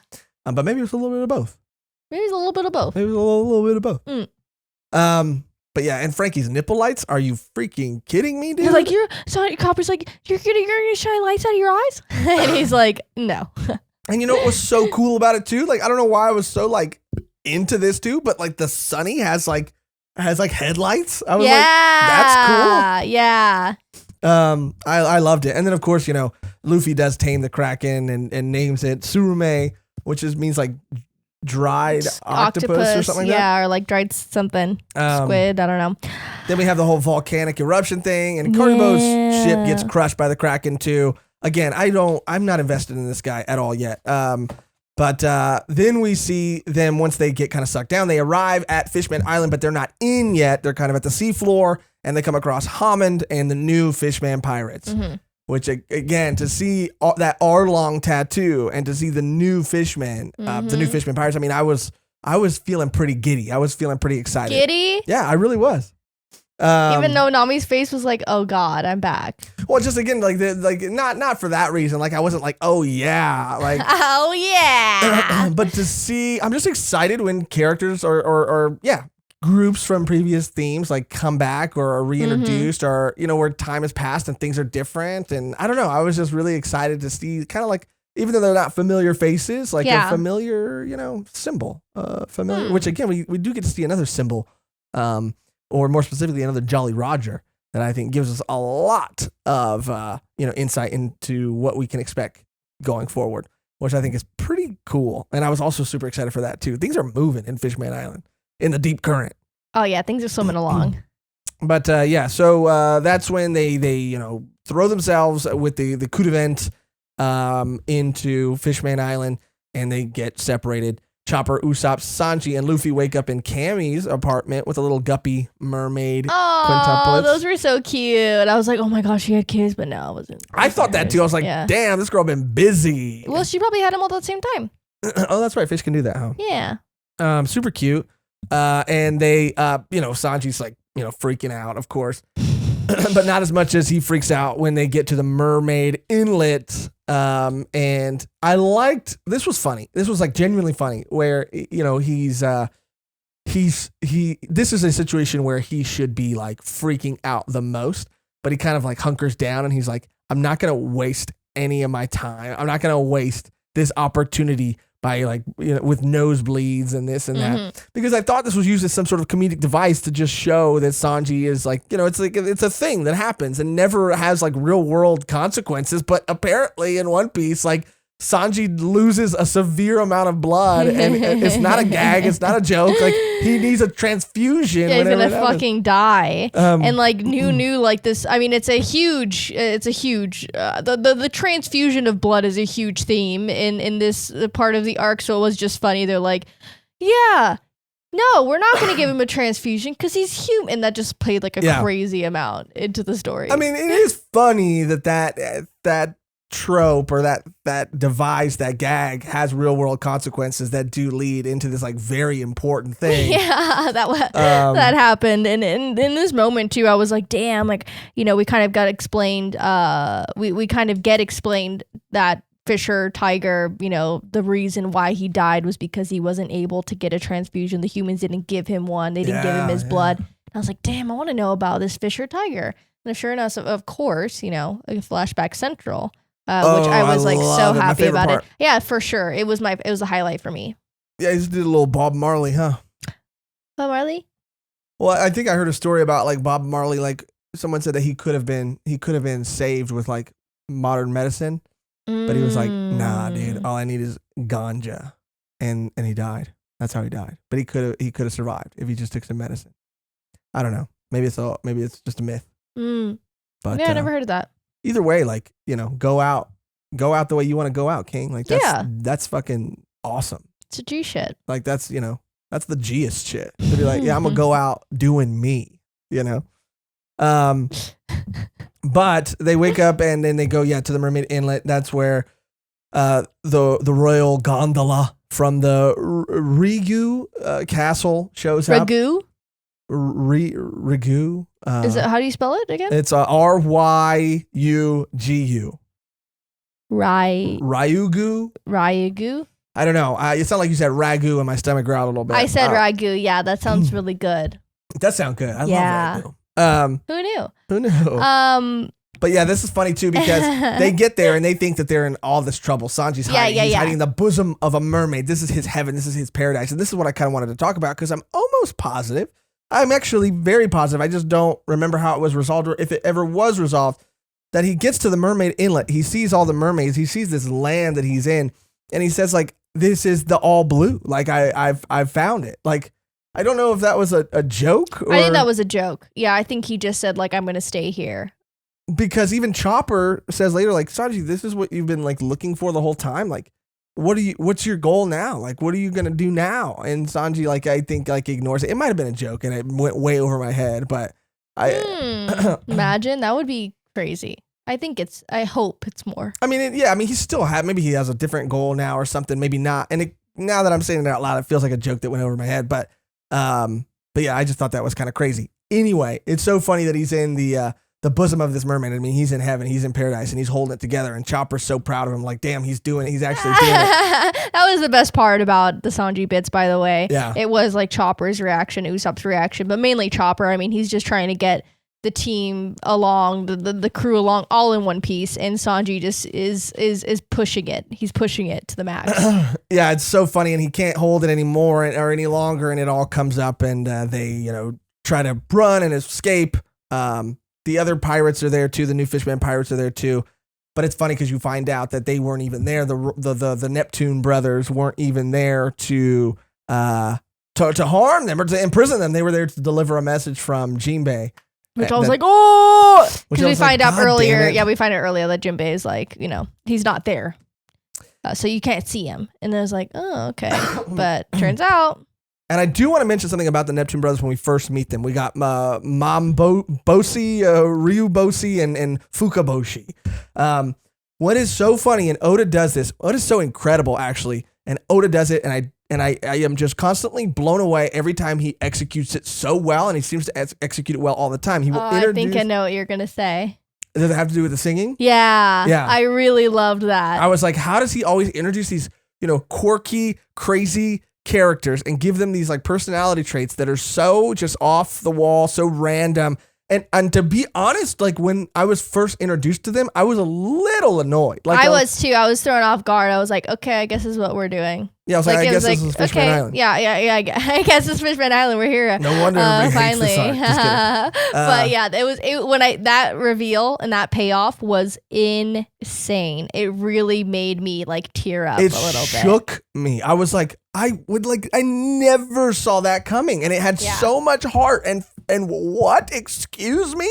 I was like floored by that. But we'll talk, more about that when we get there, because when we meet them, they're singing a bunch. At the end of every sentence, and I'm like, okay, this is enough. This has got to stop. But then when it's revealed, like that there is even a reason why they do that, I was floored. Oh, that was so great. So yeah, Jinbei's message. They ran away. The other pirates were there. They hit Luffy with something, but apparently Luffy's immune to poison now because of his called that thing with Magellan. Yeah. I was like, remember when I kind of theorized, like I do think I remember. Yeah, and I was like, he for sure is gonna have some type of like repellent against it because he got like floored or whatever. Like I remember something about that, but I was like, oh yeah, of course. Yeah, he's unstoppable. This guy, this Straw Hat guy. Yeah. Sanji needs a blood transfusion. That's where we find out that fish people do have the same blood. Fishmen, mermen, and mermaids, they all have the same kind of blood that's compatible with human blood, but they just, no one ever wants to donate to the other. One never wants to donate to the other, and most of them don't want to do it because it's a rule that the humans said that they wanted, not that they wanted to have, but they've been so adamant about it that the fishmen were like, yeah, well, fuck you guys. Then we're never, if you need it now and you want to, no, hell no. You were the ones who didn't want our fucking blood in the first place. So no, thank you. Mm-hmm. Then we meet Madame Shyarly, I think is her name, with the crystal ball. Yeah. She was really cool. I love all of the very, very her character design. I was like, whoa, I want this character to be a bigger part of the story because she's so cool. Yeah, for real. Dang it. Yeah, I think that's her name. Yeah, I just want to make sure. Yeah, she's cool. She's awesome. She has a crystal ball, which means she's gonna have a vision. And she freaking foresaw all that shit. And she's gonna see some bad shit, dude. Because she saw, she's Bruno, dude. She saw Marine Forge. She said, oh, next year pirates are gonna start coming here a lot more often. And then that's when the Age of the Pirates started. And so she's Bruno. She sees bad shit. And so she hasn't looked in that ball for a while, but she decides to look into it because she senses some chaotic energy within Luffy. Who wouldn't? She sees, who wouldn't? And she sees that Luffy will bring ruin to Fishman Island. And I have a very interesting thing. I was doing a little bit of research, and it ties into another theory that we've already actually been told, and it might correlate. Yeah, I mean, here I think obviously, and maybe it's probably deeper than this. The thing I'm about to say is like a no doi, I think, thing. But the thing I think you're going to say is going to be a little deeper and more profound, probably, because my thing is like, Luffy's going to bring an end to like the current state of Fishman Island, but it'll be the reason that a newer, just better. Fishman Island, and it might be called something else. Even it won't be called. Maybe it'll be called Fish People Island, or I don't know. Maybe it's gonna be called something else. Yeah, and it's gonna be the end of the old island and the beginning of the new, more open, more. Yeah, it's either that or also it's like Luffy in a way. If these people like Caribou, Caribou's working with these other people, like. And stealing these mermaid and doing all these bad things, like in a way he did bring him there, so he kind of did bring an end to Fishman Island. I don't think that's what the prophecy. I don't think that that'd be the world-ending prophecy. It'd be a loophole. Straw Hat Luffy is going to end Fishman Island because somebody snuck on his boat. I don't know. I was thinking of all the ways, but I do have a more fleshed out. And I want to hear that. But it is kind of similar to what you said, but in a it's on a bigger scale. That's what I mean. I think your explanation or your theory is going to tie everything together a little bit more. But then we see Papagoo, is that his name? Papagoo and Brook in the cafe. And they go to his mansion. On the way to the mansion, though, they pass the candy factory and they see Charlotte Lin's Jolly Roger, a.k.a. Big Mama's house. Big Mama's house. Mama's in the house. Big Mama's in the house. Yeah. Where's Martin Lawrence at?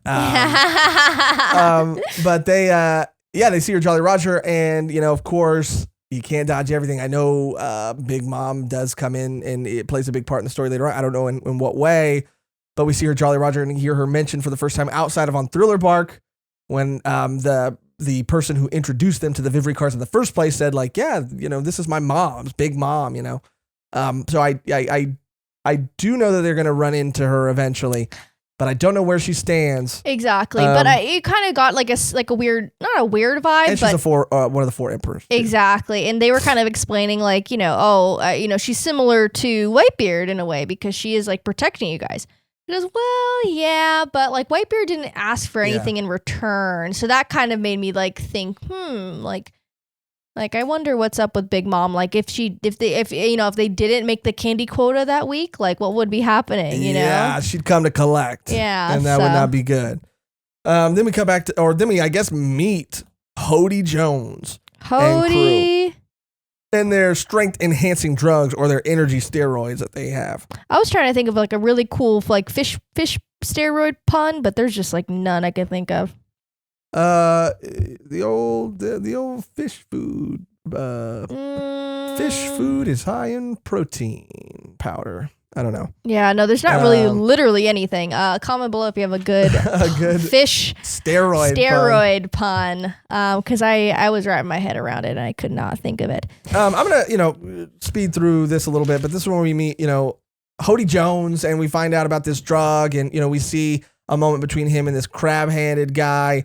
And this whole sequence is it's a cool sequence, but it is just to show us how powerful he is and how powerful these energy steroids, how much they enhance his strength. Yeah, because he's already a fish man, so it's kind of a decent amount, and only like 1 or 2 is fine, but he's taking the whole bottle. And, he's doing all this in, not in Arlong's name necessarily, but he's sort of like picking up where he feels Arlong left off. Yeah, because he was like, too young to be a part of the pirates at that time. And he, saw this guy that he thought had like a great message and was like the most badass person he's ever seen, standing up for what he believes in too. So it was like kind of cool to see how that all he's connected. Probably Arlong's son or something.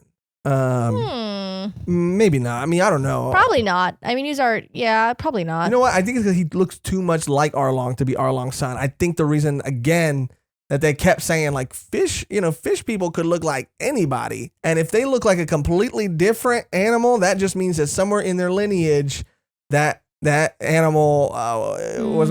So I really do think it's going to be some shit out of left field where they're like, oh yeah, that's my dad or that's my like mom or that's my grandpa or something. And we're going to be like, what? What? Luffy? Jinbei's your dad? Jinbei's your dad? Jinbei's your uncle? Kind of. No.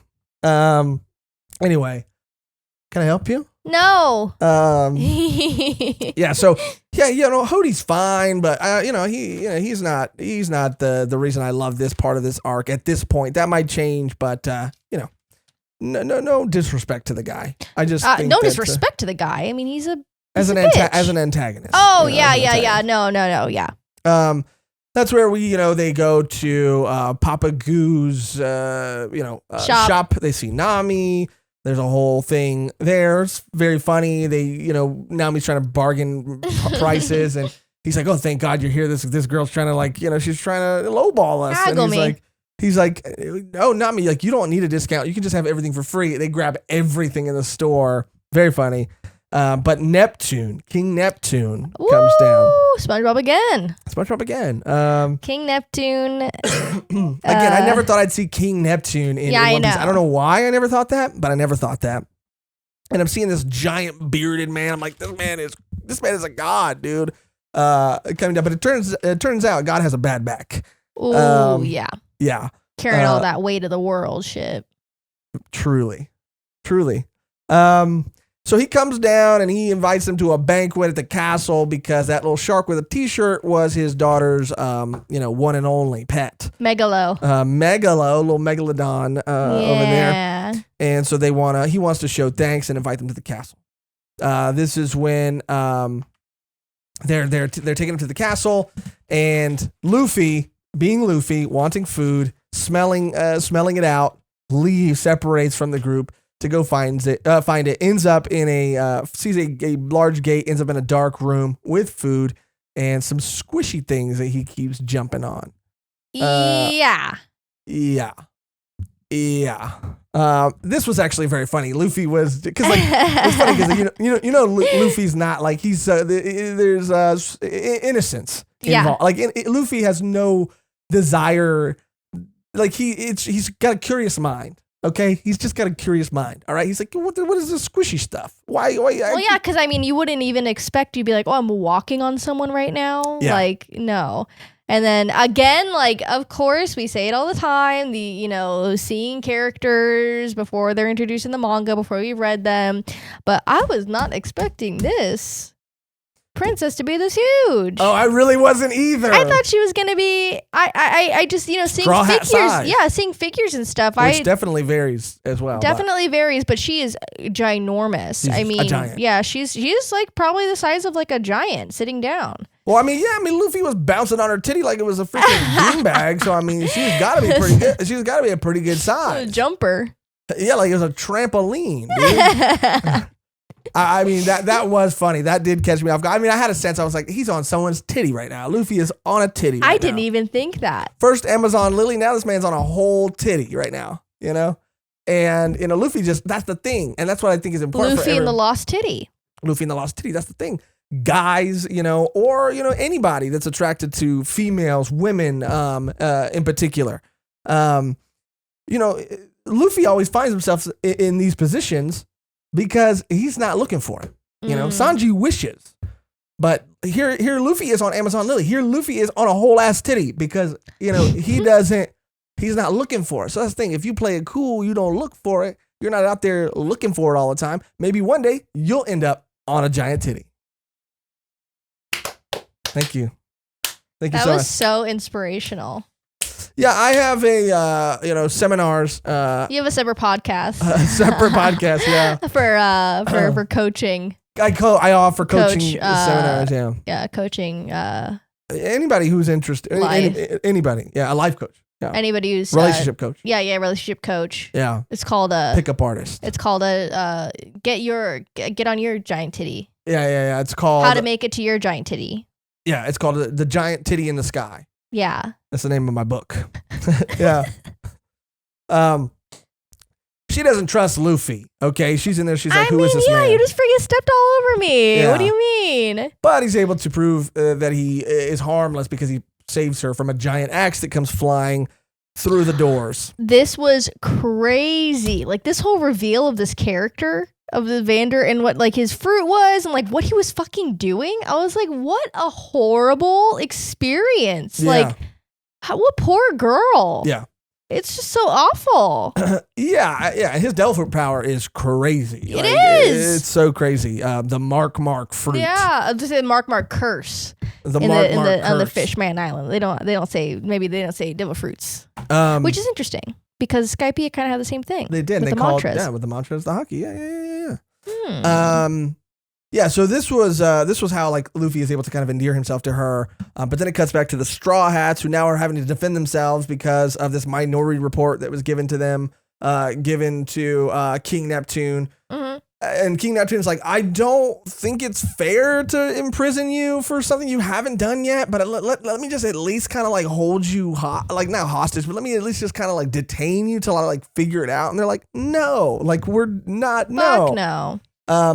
But during this moment too, and while Luffy is with the princess, Decken and Hody start their attack their invasion by throwing people into the wall of Wild. The princess's cell or tower. And notably, this is not, I think, not at all any Fishman he says like, oh, the humans. Oh yeah, he's throwing humans. Yeah, he wants to throw the humans. Like he's like, oh, you're worth nothing anyway. Well, he's throwing. It's the same crew, I think, the Crab Hand. Exactly. Yeah. Crew, and he's like, if you survive, you can have your freedom. Basically, it was dark. That was some dark shit. I was like, oh my god.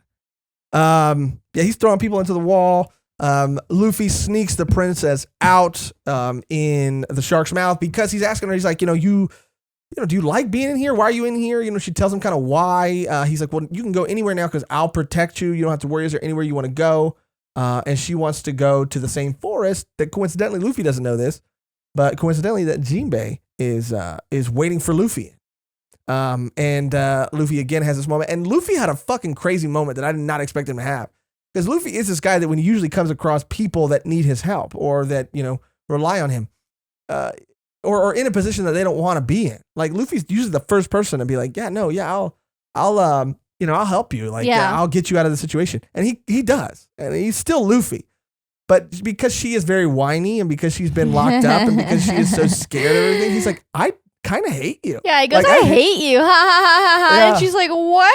Why would you say that? Yeah, because Luffy's all about strength and being strong. And you're a baby. For as annoying as like maybe Boa is, at least Boa is strong. And I think Luffy admires strength, And so when he sees this, like, no matter how big she is, when he sees this like wimpy girl who's crying instead of like trying to actively get out of her situation or do anything about her situation, he's like, I hate you.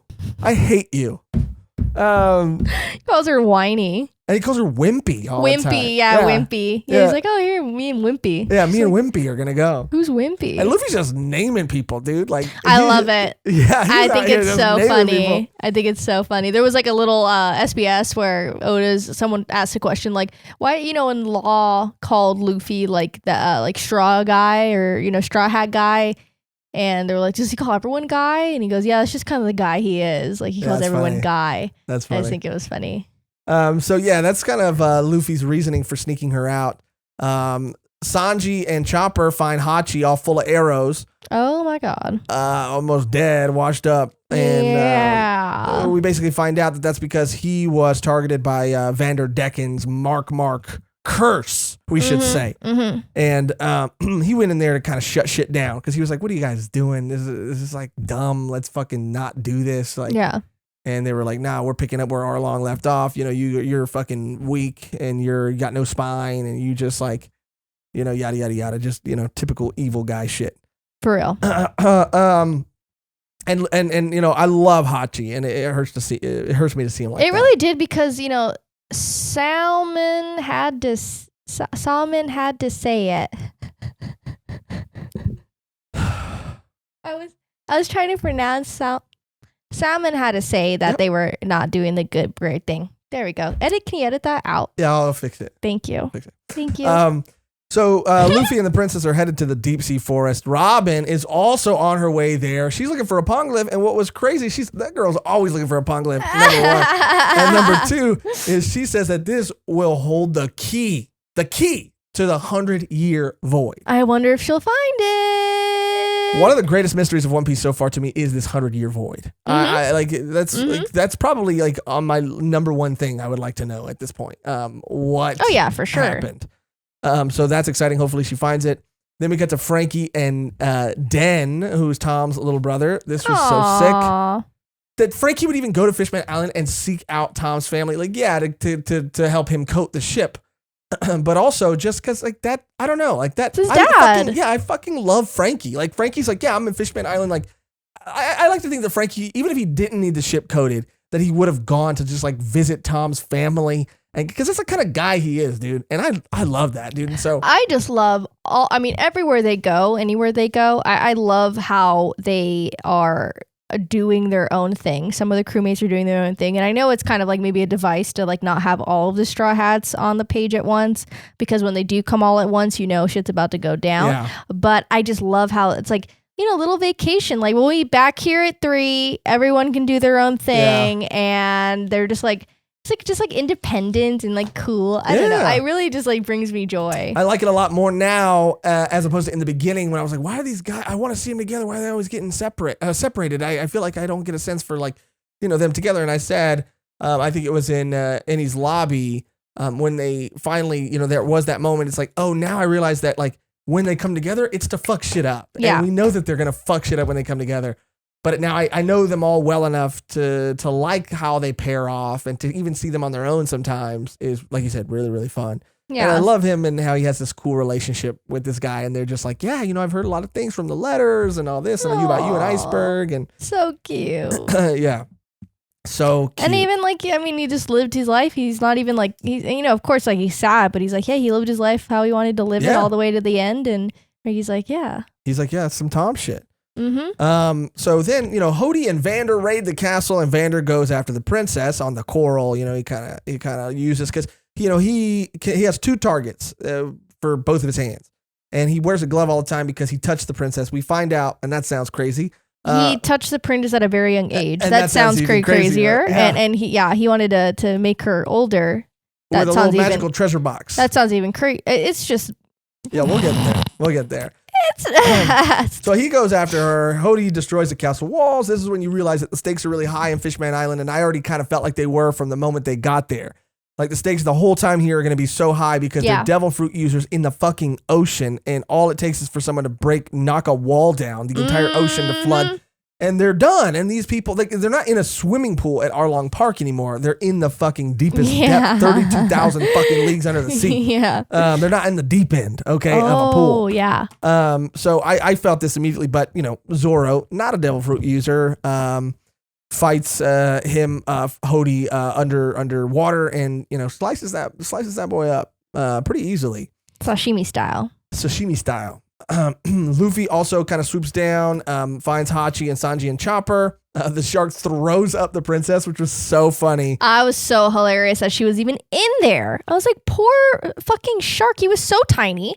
Yeah. How did that even happen? It was smart, though. They had to think on their feet, and that's the only thing they could think of to get her out and sneak her out of there. Yeah. But it's so funny that the shark is trying so hard. She's like, I got to go deeper into his mouth to hide. And he's like, gagged. Like, he can't. Yeah. And he just has to slowly throw her up. Tears coming out of his eyes and his nose. I was like, poor thing. Yeah, poor guy. But that's also when, Vander shows up, and then they all have to escape. Now Nami and Cammy are on their way to the forest to see Jinbei. And it cuts back to the castle, and Neptune's fighting, and Neptune does like a cool kind of move that we saw Jinbei do, a similar kind of type of move where he kind of grabs the water and he's like, all right, everybody escape, everybody get out, because he's just trying, he knows that it's probably maybe not the end for him, but his priority is saving everybody else, and well, because he knows it. Yeah, he's not the most strong, fittest, the fittest anymore. His back is bad, but he ends up getting captured by Hody. And tells everybody else to escape. And I like that everybody was like, listen to the king, we got to go. So many other times, the royal guard or whoever's like, we're not leaving, our honor will not allow. But they're like, loud and clear, boss, thank you for your sacrifice. Smart move. We're going to not waste this sacrifice. We're going to, take full advantage of it. They kind of went off to go get the other brothers and to get help. And Jinbei reunites with Luffy. This is a really cool moment.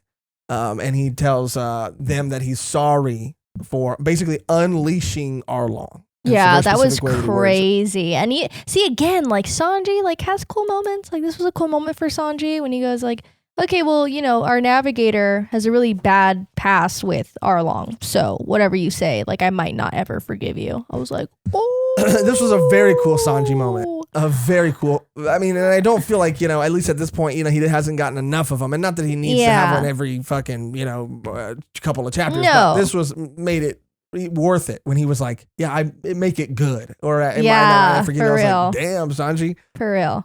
Keep that energy. Yeah. Keep that energy. But because they have a flashback of everything that Nami went through all over again. Yeah. And you really do feel it again. Damn, this whole girl's life was fucking ruined by Arlong, ruined. And you really get a sense for how shitty she was treated. How her whole life was fucked up until Luffy showed up because of Arlong. And I think it's to also kind of show that Jinbei feels kind of responsible for that too. In a way, he feels, not that he is, but he feels responsible for that. The princess is mourning over her mother's grave, which is why she wanted to go to the forest in the first place. And in, when we're kind of cutting back to that flashback about Nami's past, Nami also says that she did find it particularly interesting the first time they got to Saboody, or that they got to Saboody Park, that the Saboody Park logo looked and structure looked identical to Arlong Park. Yeah, that was a crazy. I mean, just another, parallel to, Saboody, being not the best place for fish people, especially for the humans that are like, there's a slave house or auction house, and to have him kind of like take back that power and make it his own and treat humans like shit. It was just like, damn. Yeah, because I think, and I have her name written down for when we get to her, but Otohime, who is the princess's mother. Love her. She said, Queen. She said at a certain point when she's talking to them, she's like, why do you, later on in her like flashback, she says like, why do you think our kids, like, they always get in trouble, or they always, run off to Saboody Park? It's because why we shouldn't just be here. We shouldn't just get to have this. Like, we should be able to go anywhere and everywhere we want. And so, yeah, like you said, like, that was Arlong's way of saying, like, this is fucking Arlong's park. Like, you're not going to let me go to Saboody Park. You're going to, do this, do that. Like, well, I don't need your, Saboody Park. I got Arlong's park, and it's Arlong's rules, baby.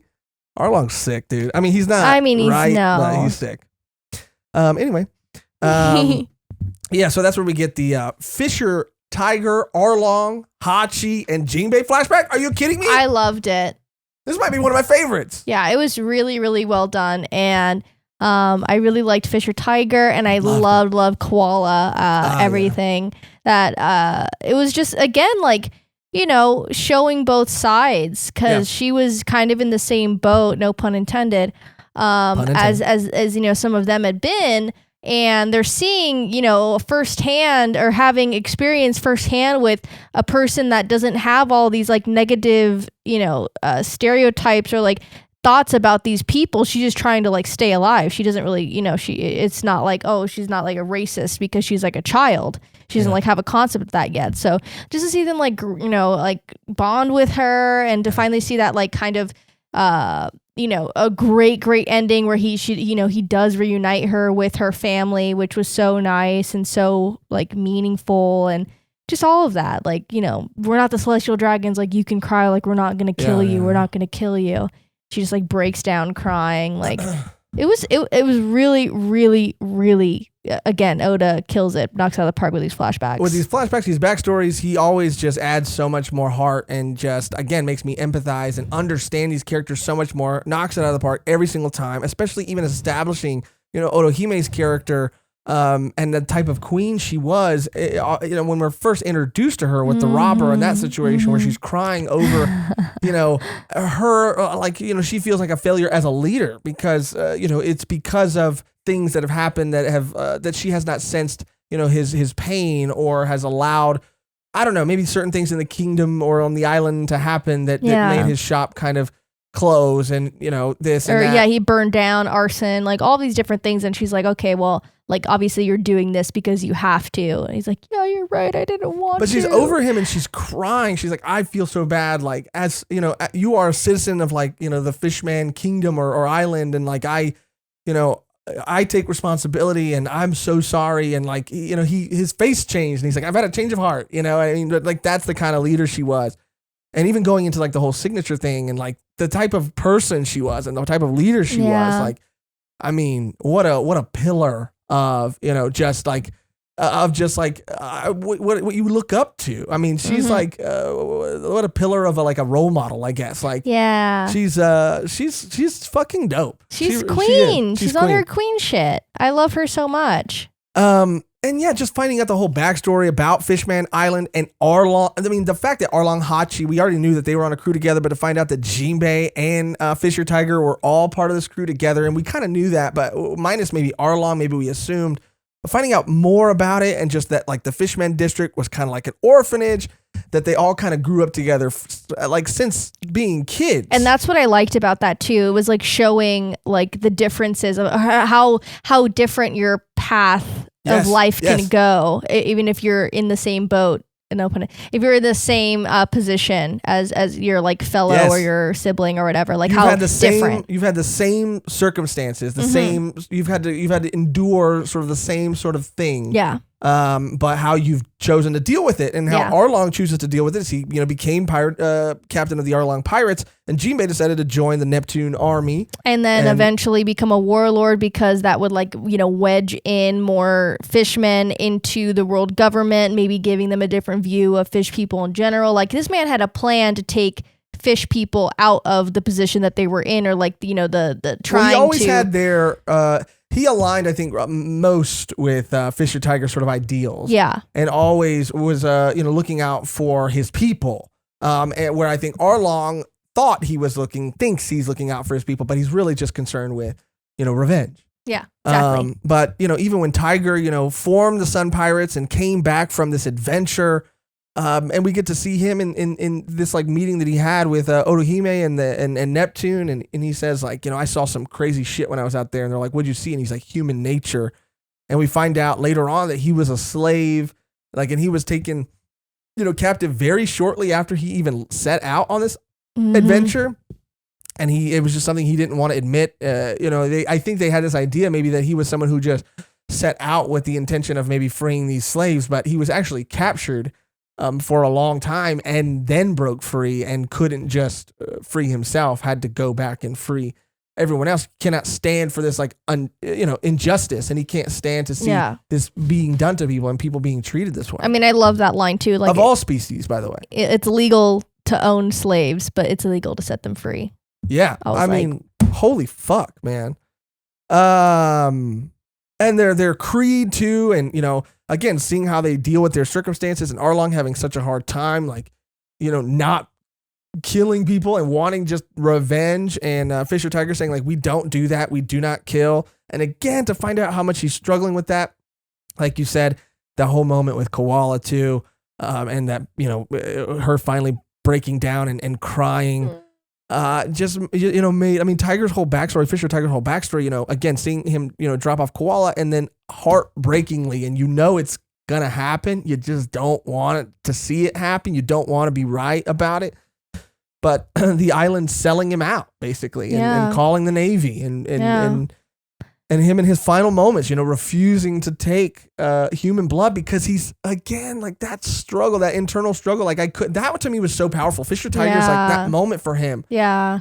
I just totally did not expect that. I did not expect the, it was so, that's such a I'm struggling to think of the exact, way to phrase it, but that is such a I'm drawing a blank, but it's just such a, that feeling is such a specific, or it's such a delicate, or it's such a nuanced feeling that I didn't expect to see that sort of that sort of depth, that sort of internal struggle. It was really, really powerful.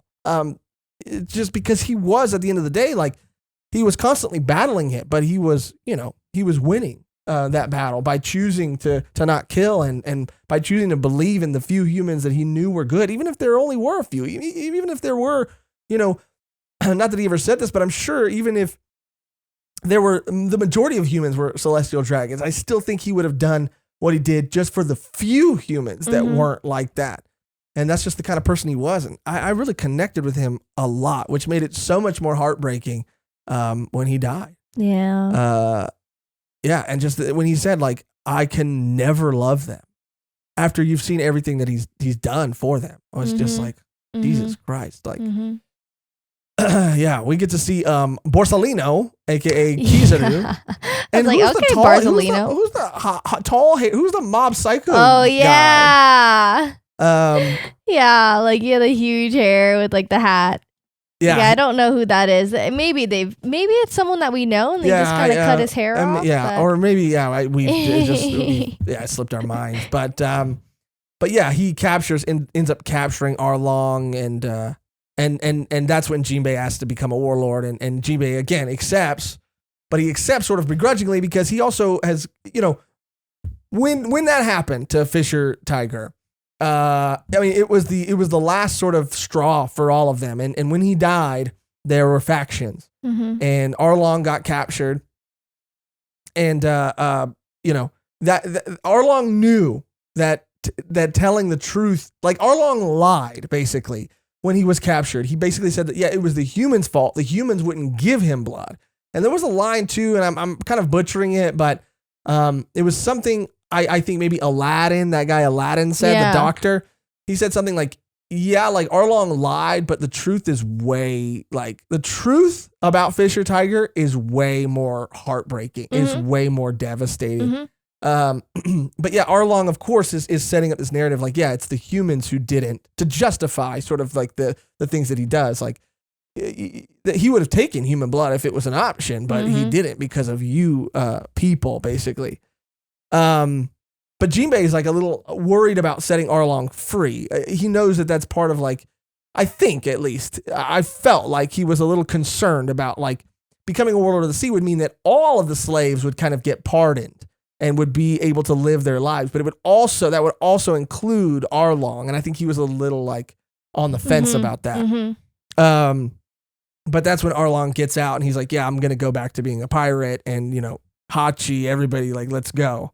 There's other people who are like, yeah, I'm just going to go back to just being a criminal. Yeah. And then there, are people who sided with Jinbei and stayed with Jinbei. Cutting back to Otohime, she promises to her children to make a better future. And she has that whole thing with the signatures, which was crazy. Because she's advocating for this peace. She's advocating for this alliance, or at least this understanding between these two. And that's what they were saying. The Sun Pirates, like them existing, was kind of like contradicting and actively working against what she was trying to do. Yeah. But she's doing her best every day. She's going out talking to the people, pleading with the people for the future. It's not about you. It's not about the injustices that you've suffered. It's about our children's future. It's about the future of the world. It's about the future of like all people, all species, like, everybody. Like you have to think outside of now. And again, the distance between us, like we just don't know. Yes. We just don't know. We just don't know until we try, or at least, we are at the surface. Like, once we're all together, like maybe we will see like through our differences and be able to accept each other. And she's working her ass off to get these signatures. She doesn't get a lot. She gets a good amount. Meanwhile, King Neptune is just on his ass. Yeah, and Neptune's acting like she's on her first, first lady shit. Like, she needs a cause to, keep her busy. You know what I'm saying? Yeah, like, for real. But it's like, no, this woman is like trying to change the fucking world, Neptune. You could get off that's why you got a bad back, because you fucking sit in your chair all day and don't do shit. But what was so heartbreaking too is it takes her over the course of like 5 years to gather these signatures, and things happen like Jinbei becoming a warlord happens, Fisher Tiger's death happens, like all this stuff happens, and it's over the course of so much time that people end up going up to her and like, yeah, I want my signature back. I want to take it back. She's like, oh, all the people that signed my petition. Yeah. Hi. Yeah. Can we actually get those back? Because we don't really care anymore. We don't want it. She's like, oh, okay. And that scene of her coming home and being, so, defeated. Not wanting to show it to the kids and just saying like, hi, I just need to unwind. I had a rough day, and then breaking down, when she's alone. It hit me hard. That's when they find out that a celestial dragon has like crashed. Has crashed their ship. And what the fuck? What it's the worst? Oh my god! I thought this was like gonna be. I don't know why I thought this. I don't know why I thought this, but I thought like, oh, it's gonna be, not the literal worst celestial dragon of all time to come down, but it was. I mean, he was like, I came back to get my slaves, and I came back to show you that you can't escape me, Daddy. I'm gonna go get my toys back. Like, it's literally the fucking worst human being ever to have lived. Goes down there. Ever lived. And yeah, I mean that got me feeling like a little more empathetic to Arlong, because they're all like, surrounding him, and it's like, dude, I don't know, man, this guy needs to fucking. Oh, I know it's so hard to be the bigger person, and I know it's so hard to be someone like an Otohime. But I was on my Arlong shit when I saw that guy. I was like, kill that fool right now. Shoot him.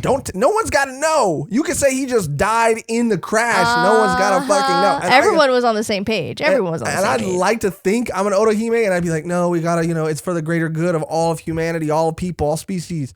But if I was really there, if I'm being honest with myself, if I was there, I'd be the one to pull the trigger. I would have pulled the trigger. Wow. I mean, he's just a terrible human being who doesn't look like he's going to change at all. No. And I don't even think, because Otohime basically goes back with him and says like, I'm going to talk too. Shit out. Yeah, I thought she was going to die or never come back. Yeah, I thought she was going to be a slave. Me too. Then she does come back and she says she got this like approval, or she got this like message from, I wrote it down, from a world noble approving of the alliance. But I don't know, because we don't see none of that. It seems fishy to me. It's fishy, pun intended. It seems fishy. Like, I don't know what she had to do, but I have a feeling she had to do some pretty crazy shit to get that. Again, she's, being selfless and doing it for the good of her people, but I don't know. I feel like some crazy shit happened during that week that we did not get to see. But then people start, giving her signatures again because they're like, oh shit, this is about to happen. This could happen. This could be real. Yeah, this is, and when she goes to the surface, the princess gets really upset and she screams out and calls basically, in the Viz translation, I know they're called something else, but in the Neptunians? Viz, they're called Neptunians. Yeah. Yeah, that was crazy. And that's when fucking Vander gets a boner because his ancestors have been. That's why the first person to ever, the man of the legend, the man to start the legend. He went to the sea because he was looking for this person. Now, he found her, so he wants to get a little treasure box that can turn a 6-year-old into a 20-year-old, so that he can marry her, which is insane, and probably one of the grossest things I've ever read. In true villain spirit, for real. But then the signatures start piling up, and Otohime tells her sons about the princess's power, and that she says that one day there will be one that will also guide her to use her powers for good, but if used maliciously, they could destroy the world. And there's a silhouette of someone who doesn't look like Luffy, but we all know is Luffy. Yeah. So I think this is part of this prophecy too. Yeah, I know someone said it looked kind of like Shanks. It did look a little, but it had the arm. But he had the right arm. It's Luffy. It's Luffy. Yeah, it has to be Luffy. That's when the burning of the signatures happen and the assassination of the queen happens. Which this fucking, she's dead because you see her grave. She's dead because you see her grave, and you know that she's not going to make it. You think it's going to happen when she goes, to the surface, but then she comes back and you're like, okay, well, if it didn't happen then, how the fuck is it going to happen? Yeah. This woman just gets sniped, okay? Sniped. And it's the most heartfelt, traumatic in front of all her children. She gets sniped and she's just like, it's a quiet, I imagine if it was in a movie, it's not like a boom, it's just like and she's just kind of you're there and you just start seeing the blood and you're like, what the fuck? It's like, it was traumatizing, dude. And what's even crazier is because the brothers don't want, their sister to scream again because they had just learned that the power could destroy the world. So they start singing. And this is why these fools fucking sing all the time. That's what I wrote it. This is why these fools sing all the time. This is in so many words. I was like, oh my God. I was shook, dude. Yeah, I was like, too. oh my. I was shook more because I was annoyed. And then I felt stupid and I felt bad for being annoyed. I was like, oh, why did I ever doubt Oda? Not that I ever did, but I was like, why was I ever this is annoying. Oda, why did you do this? And I'm like, oh my God. Yeah, no, it was a great opportunity to show off his skills as a writer. Yep. Yep. That was crazy though. Oda, oh my God. Wow. I was blown away by that. I was hit by that so much. Yeah, but that's where we kind of leave off. The queen's death. And she says, soon we'll look up upon the real sun. And that's the end of that volume, which I think is volume 64. And at this point, we don't know who was the one that did it. I have my own theories. I know Mehgan kind of has her own. But that is the end of what we read. Wow. So much. It was a lot. And I know covering Return to Saboody and, Fishman Part 1 in a video, I knew it was going to be a lot. But yeah. I know that most people don't mind if these episodes go a little longer, and I don't mind. I could talk about One Piece forever. I'm obsessed, and this was such a fucking amazing return. I know that maybe I haven't completed Fishman Island, but in just like reading the first half of it and being, kind of aware that it might not be some people's favorite arcs, I understand.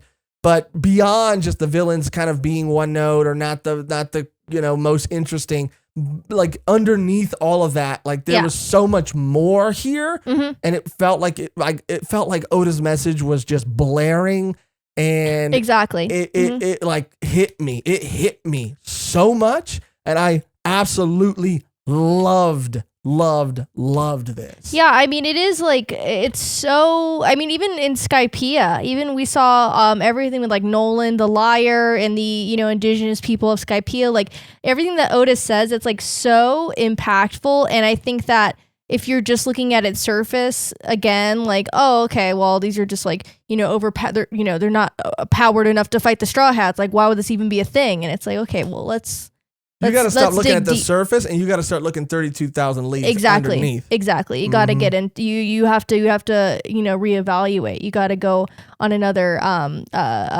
current, and you got to get look on at that deep current. You got to get on deep current, and look within your society. Okay, you kind of lost it at the end, but I like the spirit of it. Yeah. It's saying a lot. And if I'm like, again, we haven't finished it yet, but I do know people's thoughts on it. And I get, of course, share your thoughts on it. No spoilers, please, because we haven't finished it yet. But just in general, like, what you got from this, like it's very, culturally relevant. And yeah, I feel like I got a lot out of this and a lot from this. And it really blew me away. And what a return. I mean, the stakes must have been so high. I mean, I know that Oda, can't really be in that all the time necessarily. I mean, he can't really be too concerned with that, because that can get paralyzing. But I imagine that still there was some just like, One Piece being as big as it even always it is now, it was, and it especially was at that time too. What a scary thing to have to, like, you take a month off and you have to come back after you left off at, like, the post-war arc, Marineford, like having to come back and like top that. I mean, literally that story. It's exactly the same as how we felt today. I'm just kidding. Yeah. I mean, it's the same level as Oda felt, right? Yeah. It's on the same level. Yeah, but I thought this was like beautiful return, and I was so just happy, and I cannot wait. I cannot wait to reach the conclusion of this arc in the next video. But you want to get out some quick theories before we wrap things up? Yeah, I already said the Luffy sash one. I'm not exactly sure again who shot the queen, but I would have to guess that it was, Vander decking just to cause, because he does have the fruit. And he does have the fruit, and we do see that panel where that's where he touches her. The princess. The princess. So, but again, it's like, when did he touch the queen? So we have to think about that too. Like, I don't know. If it was him. I don't think it was him. If it was him. Think it was. But do you want to? My theory is that it was either, and I think his name is Hody, right? Mm-hmm. My theory is I do think it was him or someone maybe involved with the Arlong pirates in a way, because again, they are actively trying to what Arlong did by lying about the events of Fisher Tiger's death.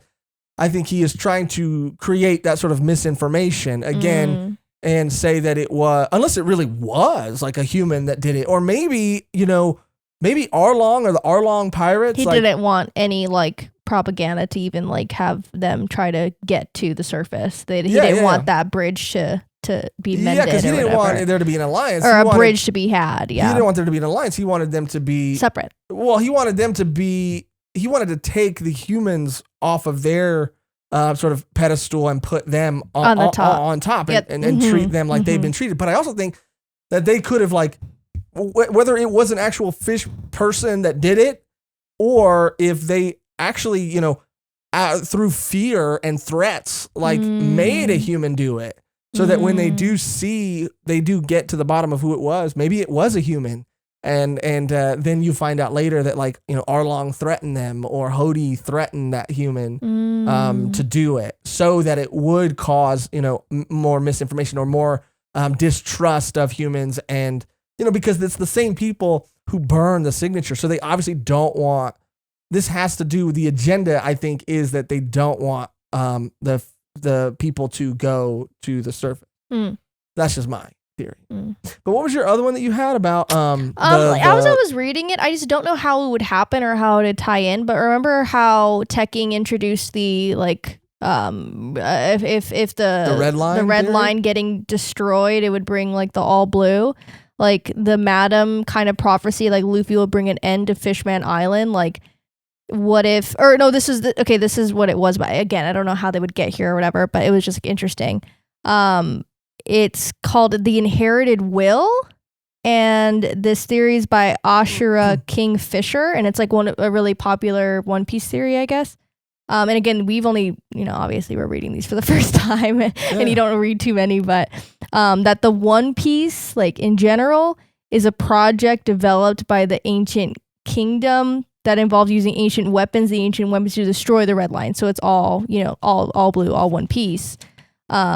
So that would tie into, like, how maybe Luffy would somehow get a hold of that and destroy Fishman Island, or destroy the red line, and then obviously that would destroy Fishman Island because of where it's placed. I do think, and then they would have to go up to the surface and have to coexist. I do think that in the grand like scheme of things, I do think that theory holds a lot of weight and is a part of a piece of the puzzle. But I do think that this destruction of Fishman Island, I think it's something that's going to happen at the end of this arc. I think it's something that's going to happen in the second half of this this arc. I think whatever's going to happen, Luffy is going to be involved, and he's going to, again, cause the old Fishman Island, what Fishman Island was, to be destroyed, but for it to, again, I think it might go by a different name. It might, because there are... Okay, then she needs to speak up. Who? The Madam lady. She's like, I saw it. She's not giving anyone any other information. I don't think she knows and that. then at the end, she's like, oh, no, I just meant that we were going to have a different name. Why is everyone freaking out? If that is what happens, like, if he does just he ends the old ways, but ushers in the new, I don't know that if that is what happens, I don't know that she knows that. She's Bruno. She only sees the bad. Yeah, and even like what they said again with the princess, like her, you know, her abilities could like sink the world, which was like kind of fucking crazy. But I get they mean, like, if she has control of Neptunian, she can like literally destroy everyone in the sea if she really wanted to. She will harness the power of the Neptunians. Okay. She will harness the power of the Neptunians with Luffy's help, and the Neptunians will be the ones to swim and to guide Fishman Island to the surface. Yeah, exactly. That's what I think it is. They're gonna grab Fishman Island, all the Neptunians, and they're gonna like bring it up to the top. Wrap around it and escort it up. I'm trying to think if I have any other theories. I think the only other one I had, just like, you know, some of the Kuma stuff is still a little open ended. Like, we found out more, but we didn't find out everything. And I still think that a lot of what I was theorizing about Kuma still stands. Like, I still do think that there might be some like word or some phrase that will cause the Pacifistas maybe to switch sides. Kuma, Vegapunk, I do know people tell us not to look at the arc names because they could be spoilers. But sometimes for planning and setting up collabs and stuff, we just kind of have to do that. But we don't look up any details about the arcs at all. We just have to know what the chapters are and what the arc is called, so we can correspond and set those things up. But there is an arc I know that is coming up kind of soon. It's called the Punk Hazard arc. So maybe that's Vegapunk. So maybe we will learn more about Vegapunk during that. Interesting. And maybe when we learn more about Vegapunk, I think that's the only time we'll ever maybe learn more about Kuma and Vegapunk's relationship and about what happened with all that. Yeah.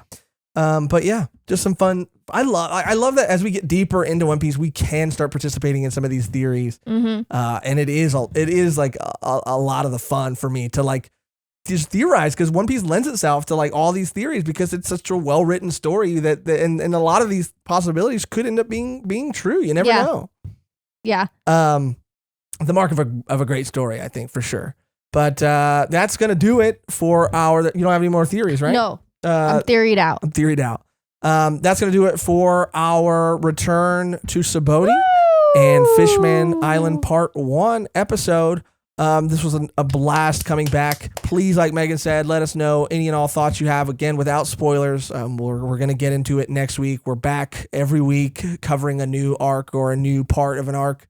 So let us know your thoughts sort of on Return to Saboody and the first part of Fishman Island, and any theories or anything that you have. Again, just without spoilers. We're so happy to be back. We're so glad to be back. Thank you for returning with us and being here all the way at the very end, if you still are.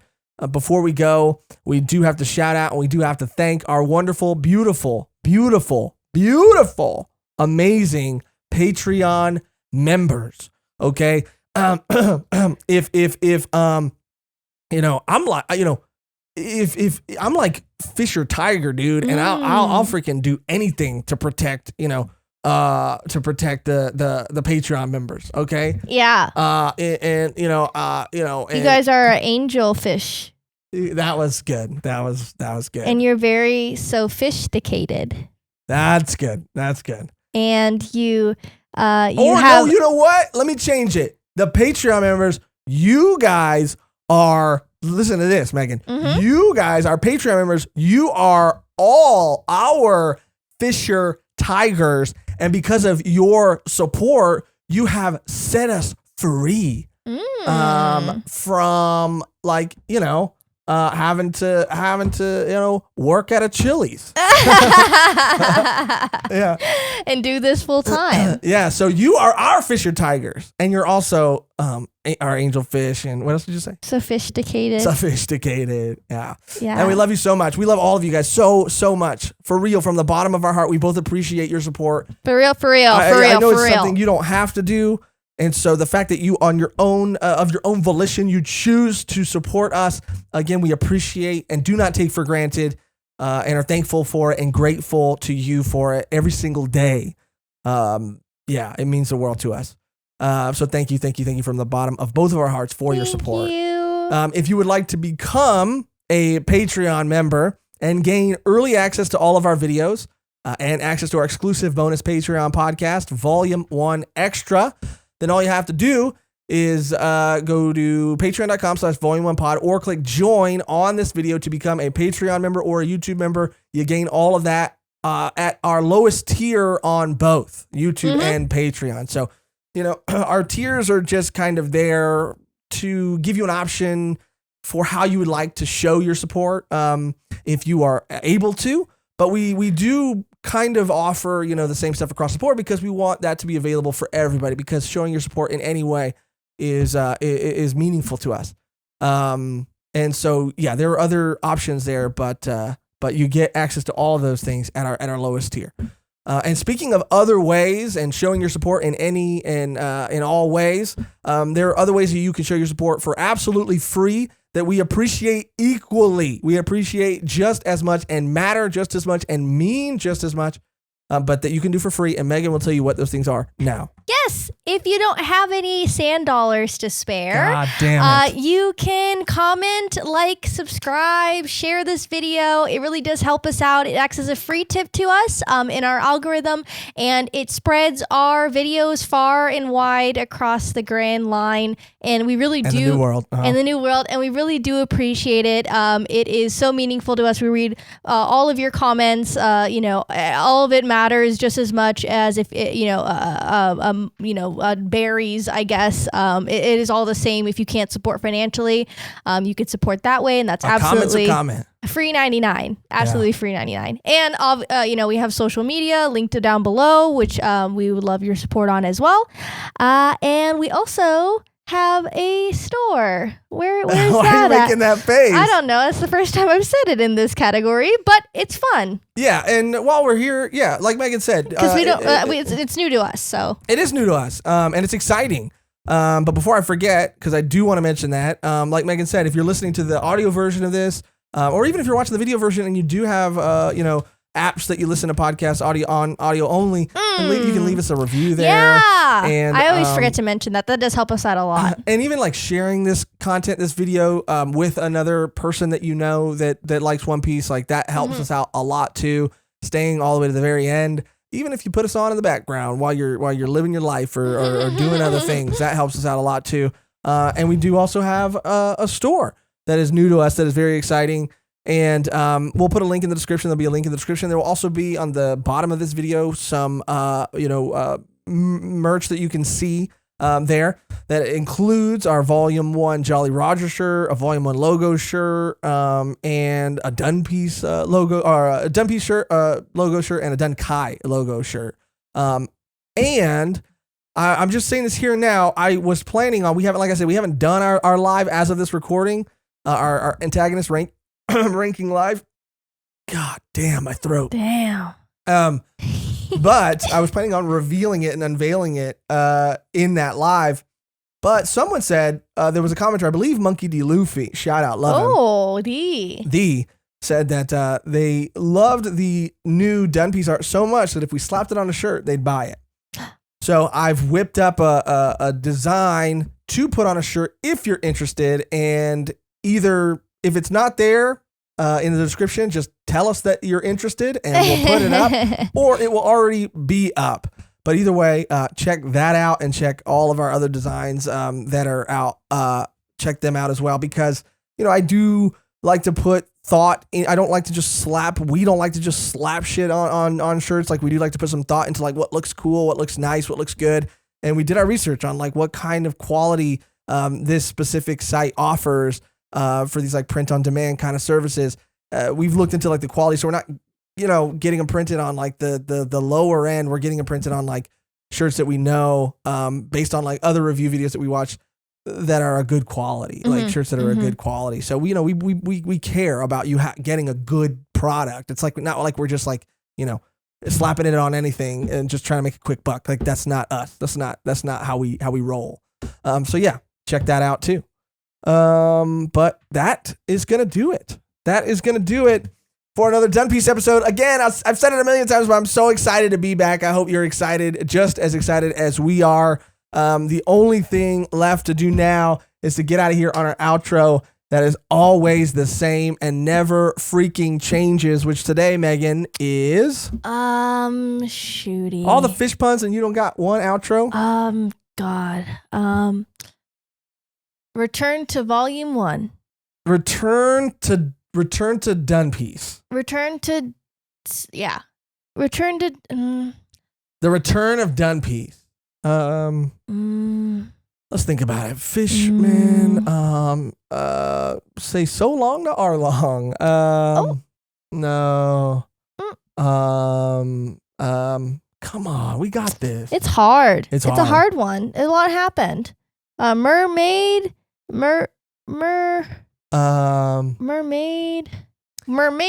for One Piece. Dive deep, like 32,000 leagues under the P. The P. Why the P? I don't know. Come on, Mehgan, we got this. Let's just say like the post time skip Dun Piece era begins. That's long, huh? Come on, we're okay. I'm sorry. Shit. We'll just do that one. We'll just do that one. You don't have it. I have nothing. I have nothing. I have fucking nothing. I have fucking zero, zilch. The post time skip era of Dun Piece begins. Okay, we'll say that. Okay. As always, thank you for watching. Thank you for listening. And the post-time skip era of Dun Piece begins! Dun. Oh yeah. Dun. I'm surprised. I thought you would have had one like teed up. You're all starfish in our eyes.